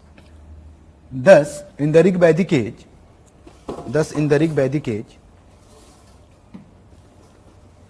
there seems to have been greater social mobility. There seems to have been greater social mobility. Greater social mobility. As the system was not very rigid and based on karma, that is occupation, action or duties, you change your occupation, your varna status is also changed. That we can say social mobility. That is upward mobility, downward mobility. Then keep on writing in the same, resume your writing and write. We also find instances of, the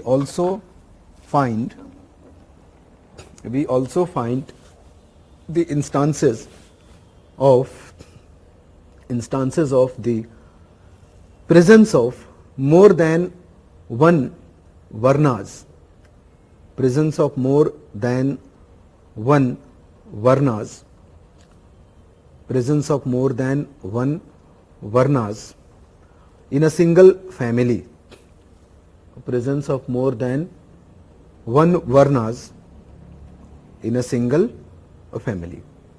On the whole, what we are inferring here is that varna system and fourfold division of the society had appeared in the Rig Vedic age, but the system was not very rigid, system was not very complex, it was based on occupation, and theoretically speaking, if you change your occupation, your varna status will also be changed. It means greater social mobilities, both upward and downward, are available.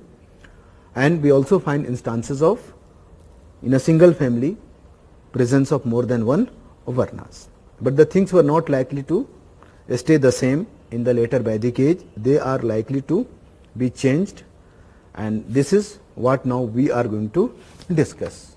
So now make this heading, that is varna system later Vedic age, that is second part. Varna system later Vedic age. Later Vedic age. Right? In the later Vedic age, the varna system, in the later Vedic age, the varna system came to acquire, varna system came to acquire a more rigid and complex form. Varna system came to acquire a more rigid and complex form. A more rigid and complex form. A more rigid and complex form as now it came to be based on birth. As now it increasingly came to be based on. As now it increasingly came to be based on the birth and not on the occupation. Birth and not on the occupation. Birth and not on the occupation. Right, this prevented or this led to, this way right, this led to the fixation of, this led to the fixation of, this led to the fixation of relatively permanent social identities or permanent social identities, blocking, blocking, blocking both upward and downward social mobilities, blocking both upward and downward social mobilities to a large extent, to a large extent. So it came to be based on birth, and we all can understand the implications. Continue writing in the same. Right. Soon we find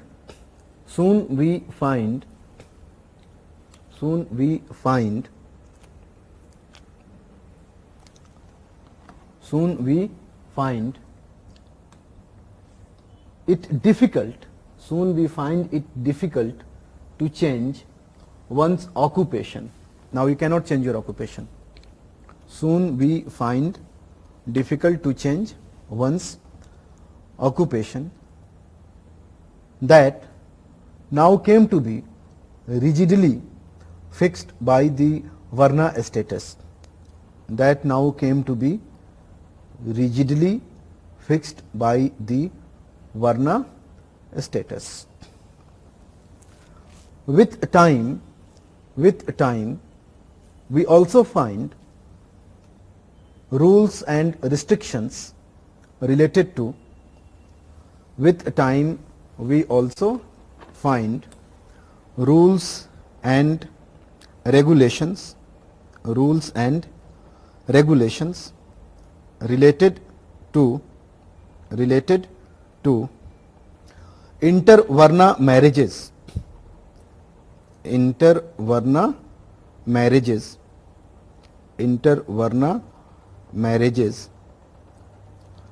and commensality, COMMEN,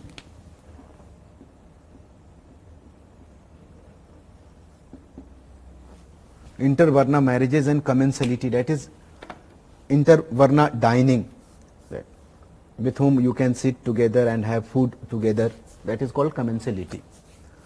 The rules related to intervarna marriages and commensality. Right. The violation of these rules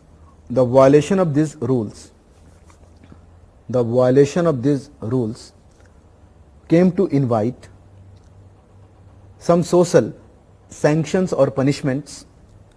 The violation of these rules came to invite some social sanctions or punishments, mostly in form of assigning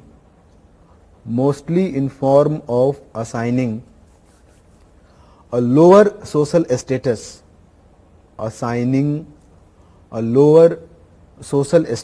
to the violators,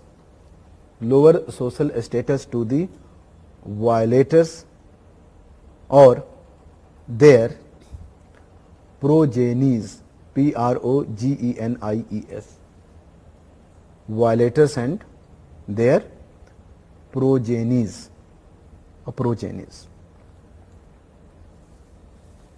This aspect is clear. Now Varna system came to be based on birth. Now change in occupation also not possible. Rigid rules related to inter-Varna marriages or marriages and what? Commensality. So Brahman supposed to marry a Brahman only, Kshatriya supposed to marry a Kshatriya only, something like this. Is it okay? And when rules are made, they are broken, and whenever they were broken, some social sanctions followed, and mostly in form of assigning lower social status. If this is happening in society, we can have new social classes. The people who are punished or the people who were outcasted, they now came to form a new social group. And these rules restrict what we can say the general pattern and tendencies of the society. So it is not that you make rules and people are going to obey. There may be cases of violations, and particularly related to the violation of the rules of marriages. And we have intervarna marriages and their instances of both types. We call them anuloma and pratiloma. You must have heard of anuloma and pratiloma. Now when we say anuloma, it is also called hypergamy, and when we say pratiloma, that is called hypogamy. You must be knowing about these terms. Here in anuloma, male is from relatively upper varna, female is from relatively lower varna, and in pratiloma, male is from relatively lower varna and female is from relatively upper varna. Both forms of marriages are instances of intervarna marriages. Both were criticized and looked down upon, but greater criticism even today we find of the pratiloma. Is it okay? So when we have this kind of marriages, we have their progenies, and those were known as mixed varnas now. So society is going to be more complex. Mixed varnas, or what we can say simply varna shankaras, that is synthesis. So society is, the moment we increase the rigidity, society is also going to be more complex. So write, change your paragraph and write now that the violation of the marriage rules, in form of intervarna marriages, the violation of the marriage rules in form of the intervarna marriages of both anuloma in bracket hypergamy, and we understand of both anuloma in bracket hypergamy and pratiloma in bracket hypogamy, pratiloma types created a condition for the rise of new social classes, created a condition for the rise of new social classes,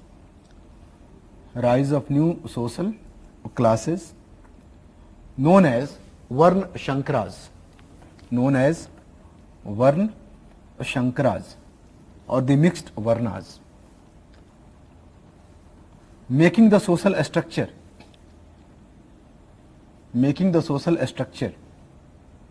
more complex in the later Vedic age, making the social structure more complex in the later Vedic age. Right, the increasing connection with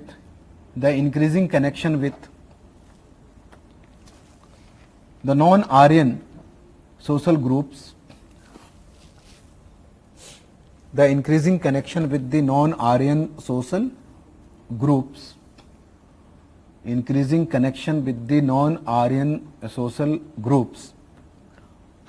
and the resultant process of Aryanization, we just talked about it, and the resultant process of Aryanization also added to the increasing social complexities,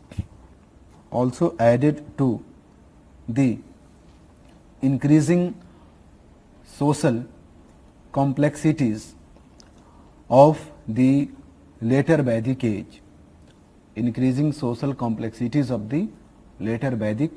age, by giving birth to new social classes,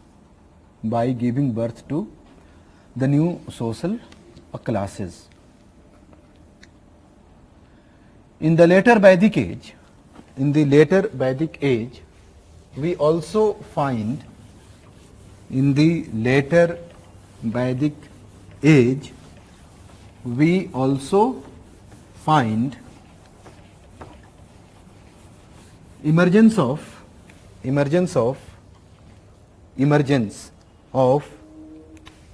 the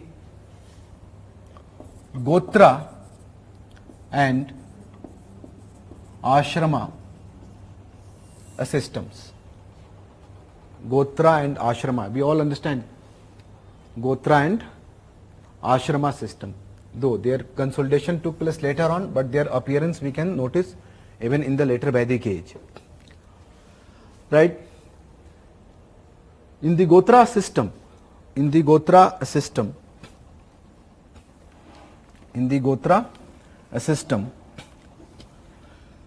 matrimonial relations or relation in the Gotra system, matrimonial relation came to be prohibited between two individuals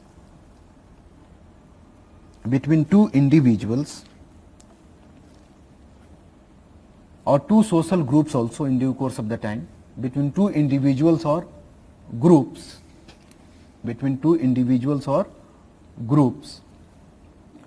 having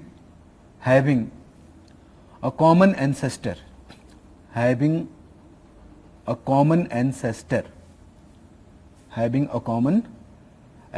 We all know Gotra system, we all are familiar with this, that today we follow what we can say, caste endogamy, that is marriage within the caste, but Gotra exogamy, outside the Gotra.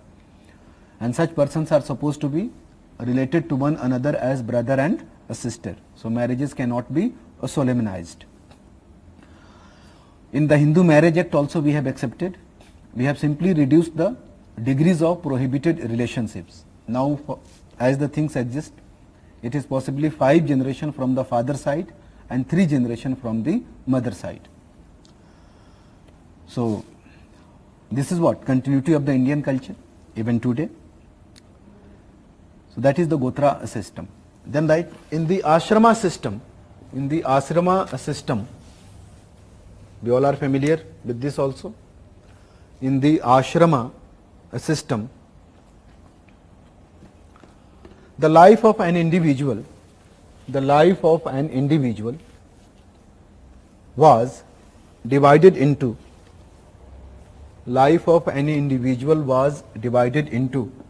and here individual is what? Male. Women and Sudras excluded. Life of an individual was divided into 4 equal parts,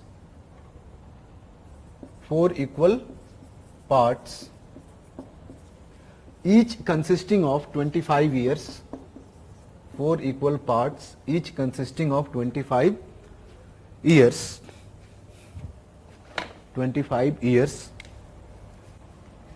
known as the, you must be knowing, Brahmacharya,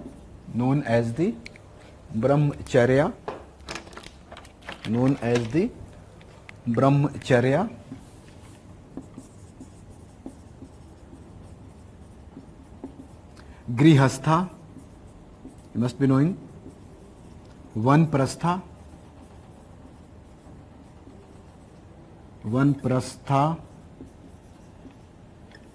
and Sannyasa. These are the 4 ashramas, and this concept also developed in the later Vedic age. And now your duty according to your Varna status and also according to your ashrama status. So if you are a Brahman Brahmachari, if you are a Kshatriya Brahmachari, you may have different duties, different occupations. Then right, with time, these ashramas came to be associated with different life goals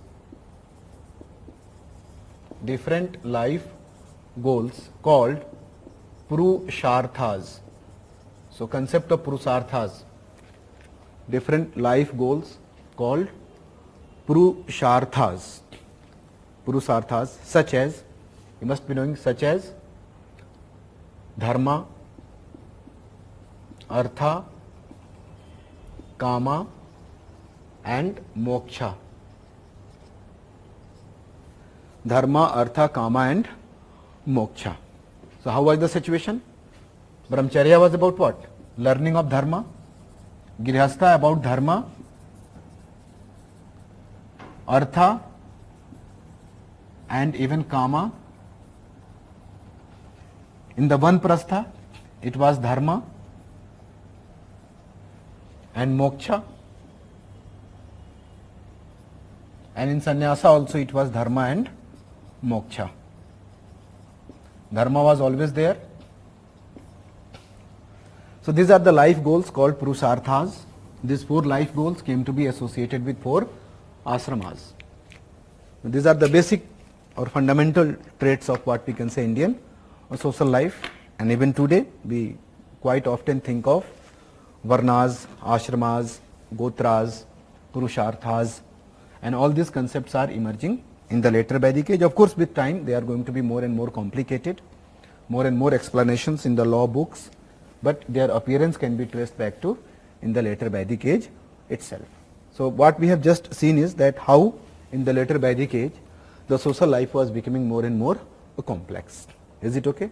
And this completes what we can say the Varna aspect. Now we can talk about the status of women or the gender aspect of the Vedic civilization.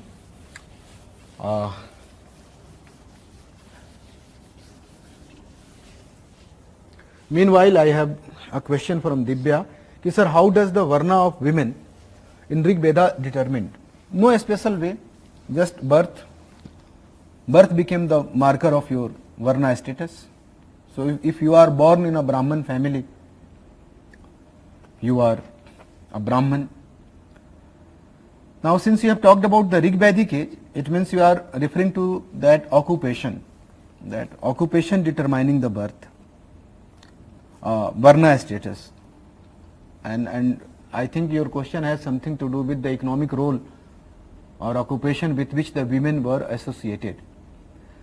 So see, we just have theoretical positions, and the theoretical positions that we find in books, to what extent followed at the ground level, that exactly we don't know. And since women were not the focus of what we can say all these things, generally they have been sidelined in this kind of discourses. But there is a generally accepted position which we have accepted in modern time while looking back to the past, that in the Vedic age, or particularly in the Rig Vedic age, the Varna system was not rigid and it was based on occupation, but that does not completely negate the birth. So suppose if you are born in a Brahman family, or if your occupation is similar to the Brahmanas, then you are Brahman. But those things are quite vague and uncertain. We cannot reach at any definite conclusion, particularly on the basis of just few passing references to such things in the Vedic literature. Is it okay? So now the issue is, we have talked about the Varna system, how simple it was in the Rig Vedic age and how complicated it became in the later Vedic age with emergence of some new aspects like ashrama, and together with Varna system it came to be known as Varnashram Dharma, you must be knowing. So now what is your Dharma came to be determined not only by your Varna status but also by your ashrama status. And the ancient rulers, thinkers, lawgivers all have emphasized upon what we can say protection of the Varnashram Dharma. Now how to determine the status of women? This is again very difficult to do. So what we can do is that we can make a general list of the social evils which developed in India in relation to the women, and based on their relative presence and absence we can talk about the status of women. One thing is clear, that the society was male dominated from the very beginning. Even in its egalitarian days, even in its tribal days, we find prayers for brave sons and not for daughters. We have domination of male divinities and not the domination of female divinities. We have the eldest male member as the head of the family. So we have many traces suggesting that even in the early Vedic age or in the early days of the Rig Vedic age, a society was male dominated. But domination is always a matter of degree. It became more dominated in the later days, and possibly this was the reason why the socio-religious reformers of the 19th century and 20th century, while working for the upliftment of women or improvement in their status, also talked about revival of the Vedic civilization, as they contemplated the Vedic civilization to be free from all the evils, including the atrocities and evils which had come to inform the life of the women by the 19th century. So whether the revival could have provided solution to the problems faced by women or not, this is something which again likely to be very controversial issue. Here we can just take note of certain developments, certain tendencies, and on that basis we can ascertain the status with the general framework of the male domination. So Vedic society always male dominated, but since domination is matter of degree, it was less male dominated in the early age and more male dominated in the later age. And what we can say in case of the Vedic civilization, we can also say in case of the whole Indian civilization from beginning till end. Is it okay? So we can have a common list of evils which developed, and this is not only for the ancient and medieval, this is for even our time, that is modern time. And based on their relative absence and relative presence, we can have some understanding of what we can say the status of women.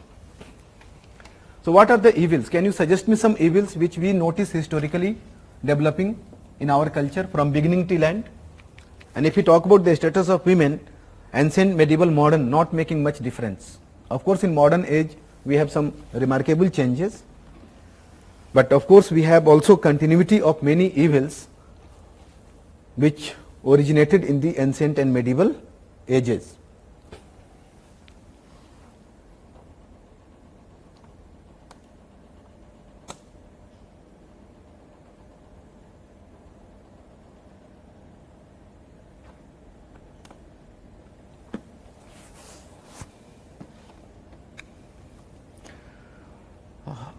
Mansi is saying that, sir, it is requested to kindly explain first and then dictate so we can have better understanding.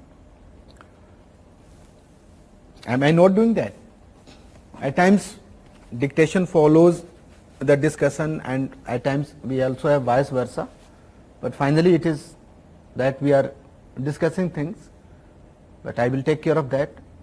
And then social institutions like marriage etc. will give licenses to men to exploit the women to any extent is still prevalent. So someone is saying that marriage itself is what?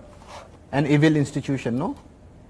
Can we go to this extreme position to accept marriage itself as an evil?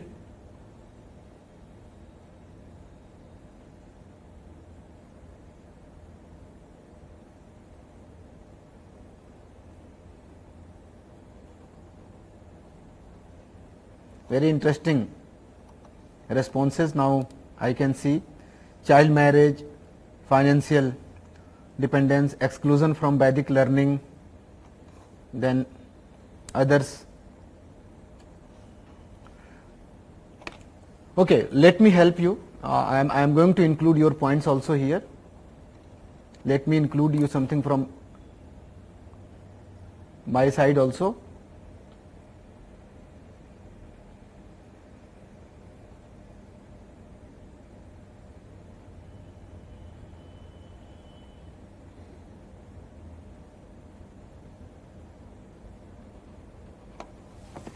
Domestic chores and family responsibilities. Okay, let us have here a discussion now. I am going to include whatever you people have said. Now something that we can say is negative attitude, and there are people who consider this to be the most serious evil. Negative attitude. Of whom towards whom? So generally in modern feminist discourse and if we talk about Bollywood modernity, things are presented in male versus female, as if the upliftment of women is only a concern for the women. But if we talk about educated opinions, if we talk about the norms and values of our time, feminism is not only what we can say a female affair. And if we talk about the negative attitude towards women, that is possessed not only by men but also by women. So it is the attitude of the whole society towards women. It is not the attitude of the men towards women alone. Is it okay? We all know that patriarchy mainly works through women. See the role of women in the families. At least in exploiting women, we have equal participation of women. I may sound somewhat strange, but if you look around, you will find instances of atrocities against women committed by women themselves. In family, outside family, particularly inside family. So dowry demands to taunts to domestic violence, everywhere we can have the role. So negative attitude, what I am trying to impress upon you is that negative attitude of the whole society towards women, which also include women and their self-perception, how they perceive themselves, about their roles, about their status. So self-perception matters. Is it okay? So here we have negative attitude of the whole society towards women. And that's why today, whenever we talk about any upliftment, we say that first let us change the attitude, this negative mindset. So if there is no negative attitude, we can say the position of women is better, but the moment we have expression of any negative attitude towards women, we can say that the position is now declining or deteriorating. And it is with this objective in mind we are going to prepare this common list of what we can say the evils which developed in the Indian society. Now if negative attitude is there, then birth is not welcome. Birth is not welcome. So we have another evil that is called female infanticide. Female infanticide. Is it okay? So if there is no female infanticide, we can say situation is better despite negative attitude. But if there is female infanticide, we can say that the position is becoming worse.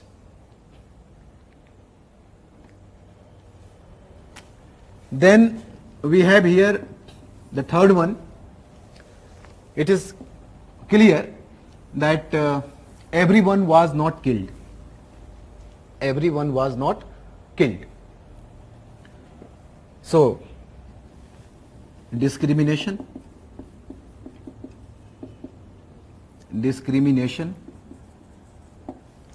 Now discrimination where?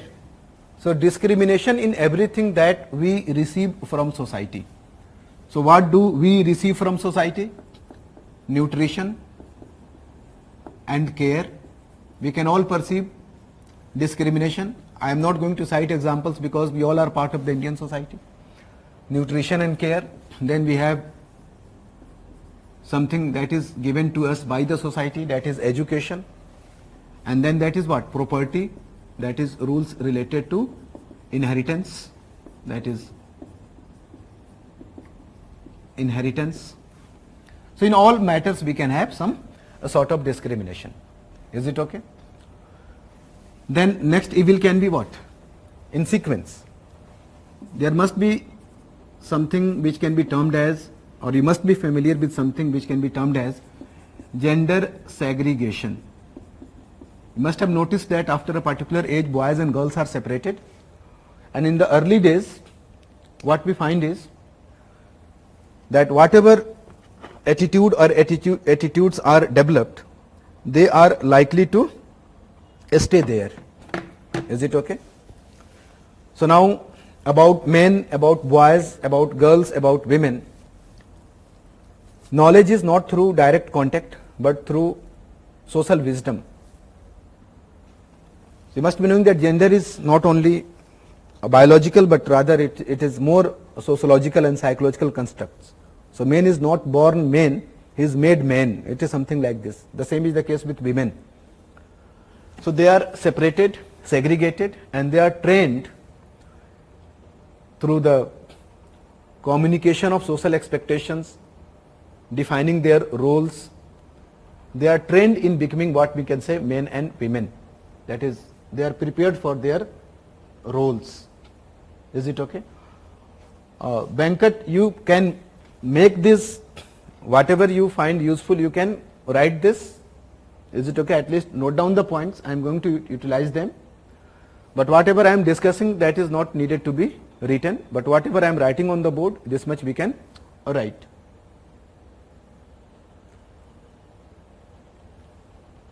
Someone is saying that boys and girls schools in co-education. Yes, today we have, but gender segregation is something which cannot be ruled out even today. Now, a fifth one, you must be knowing about this child marriage. And not only child marriage, but also polygamy.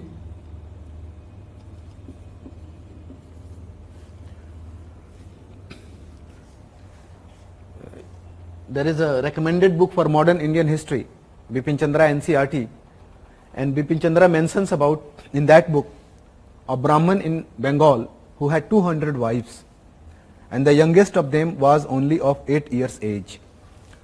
Even if we accept that all Brahmins did not marry like this, and in all cases the youngest were not of the 8 years age, it indicates the degree of social acceptability.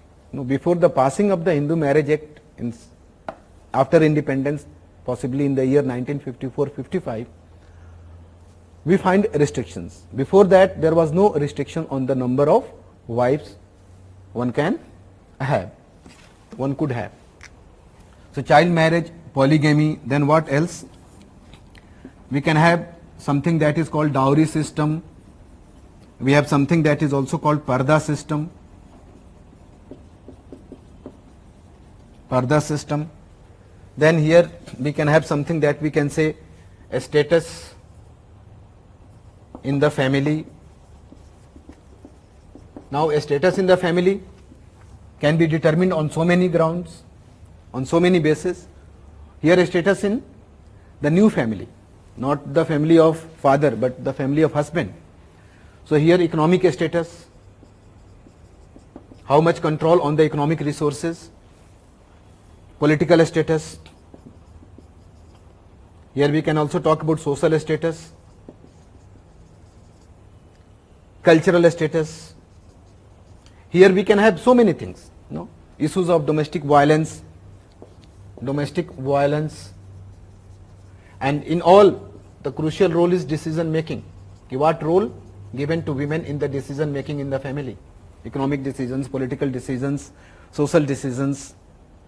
So all these things can be utilized to determine the status in the family, though of course we are not going or we are not capable of having micro level studies in the family structure of the Rig Vedic people because of the lack of sources, but still we can have some general positions on the basis of whatever we have. So a status in the family, and then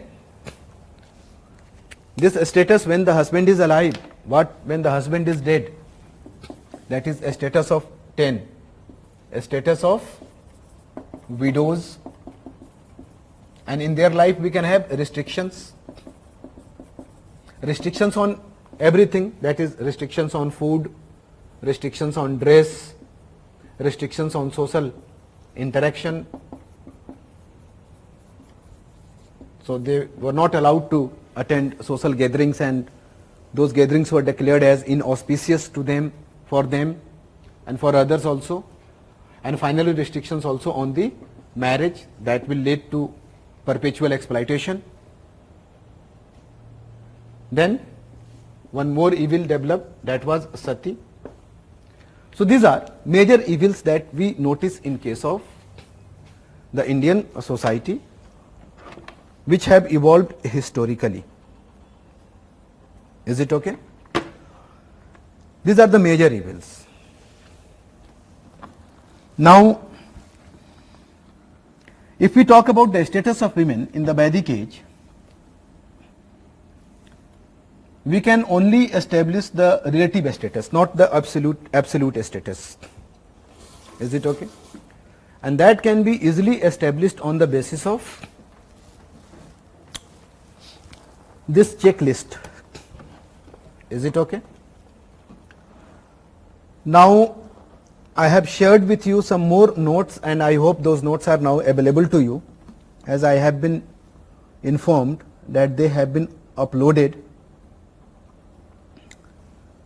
So please check your portal. Do you find notes related to the status of women uploaded?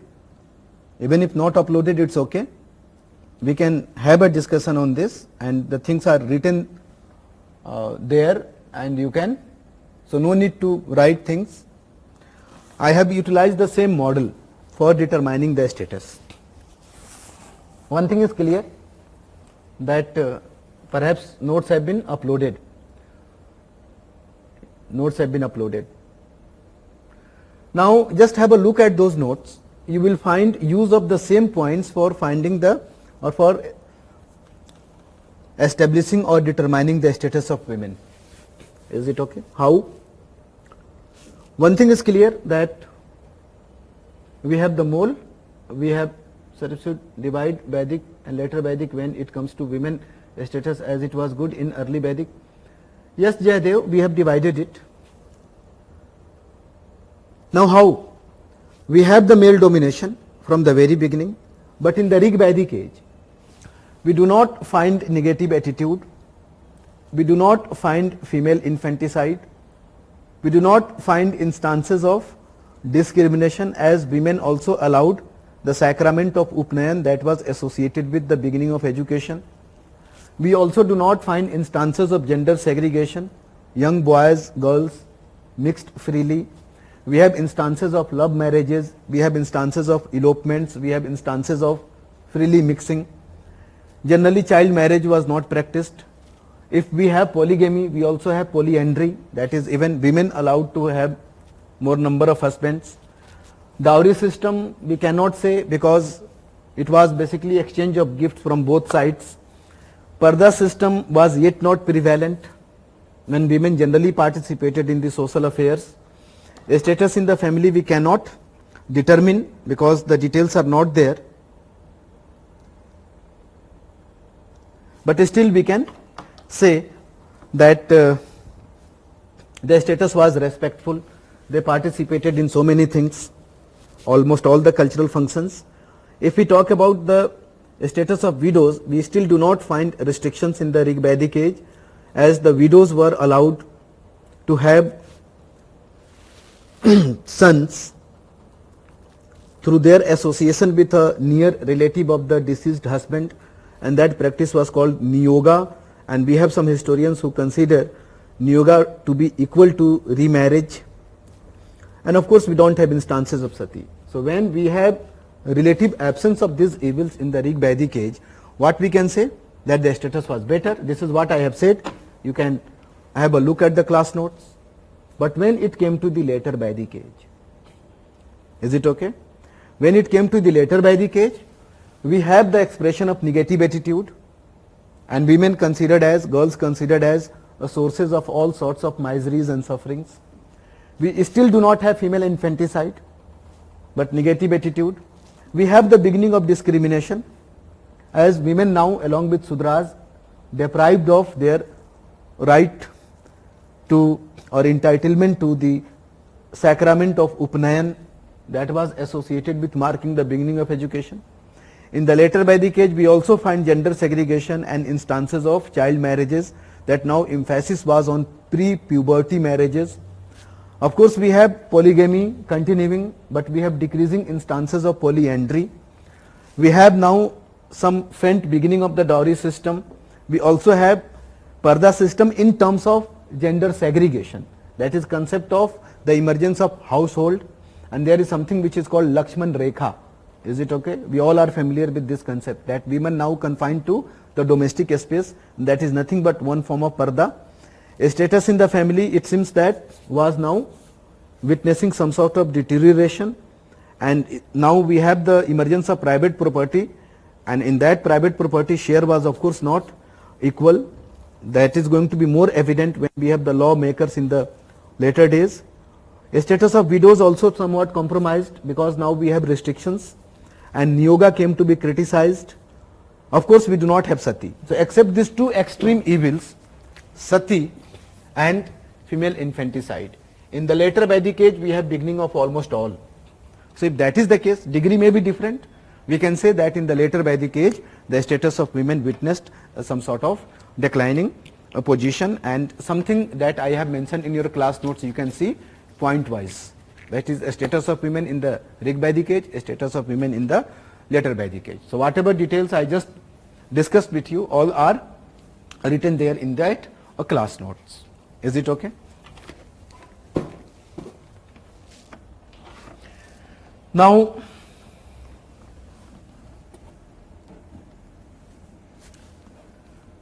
you can just have a look at the class notes to find whether the details which I am talking about are mentioned there or not.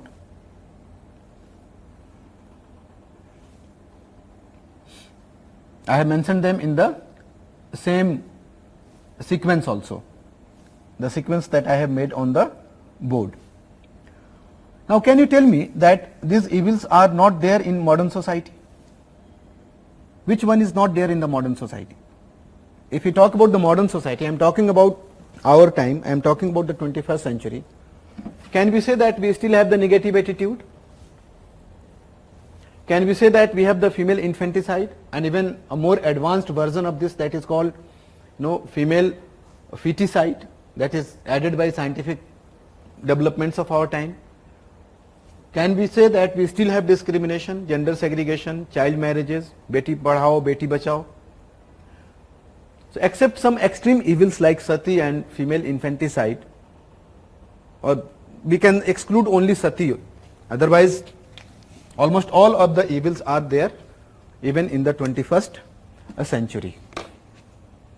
Is it okay?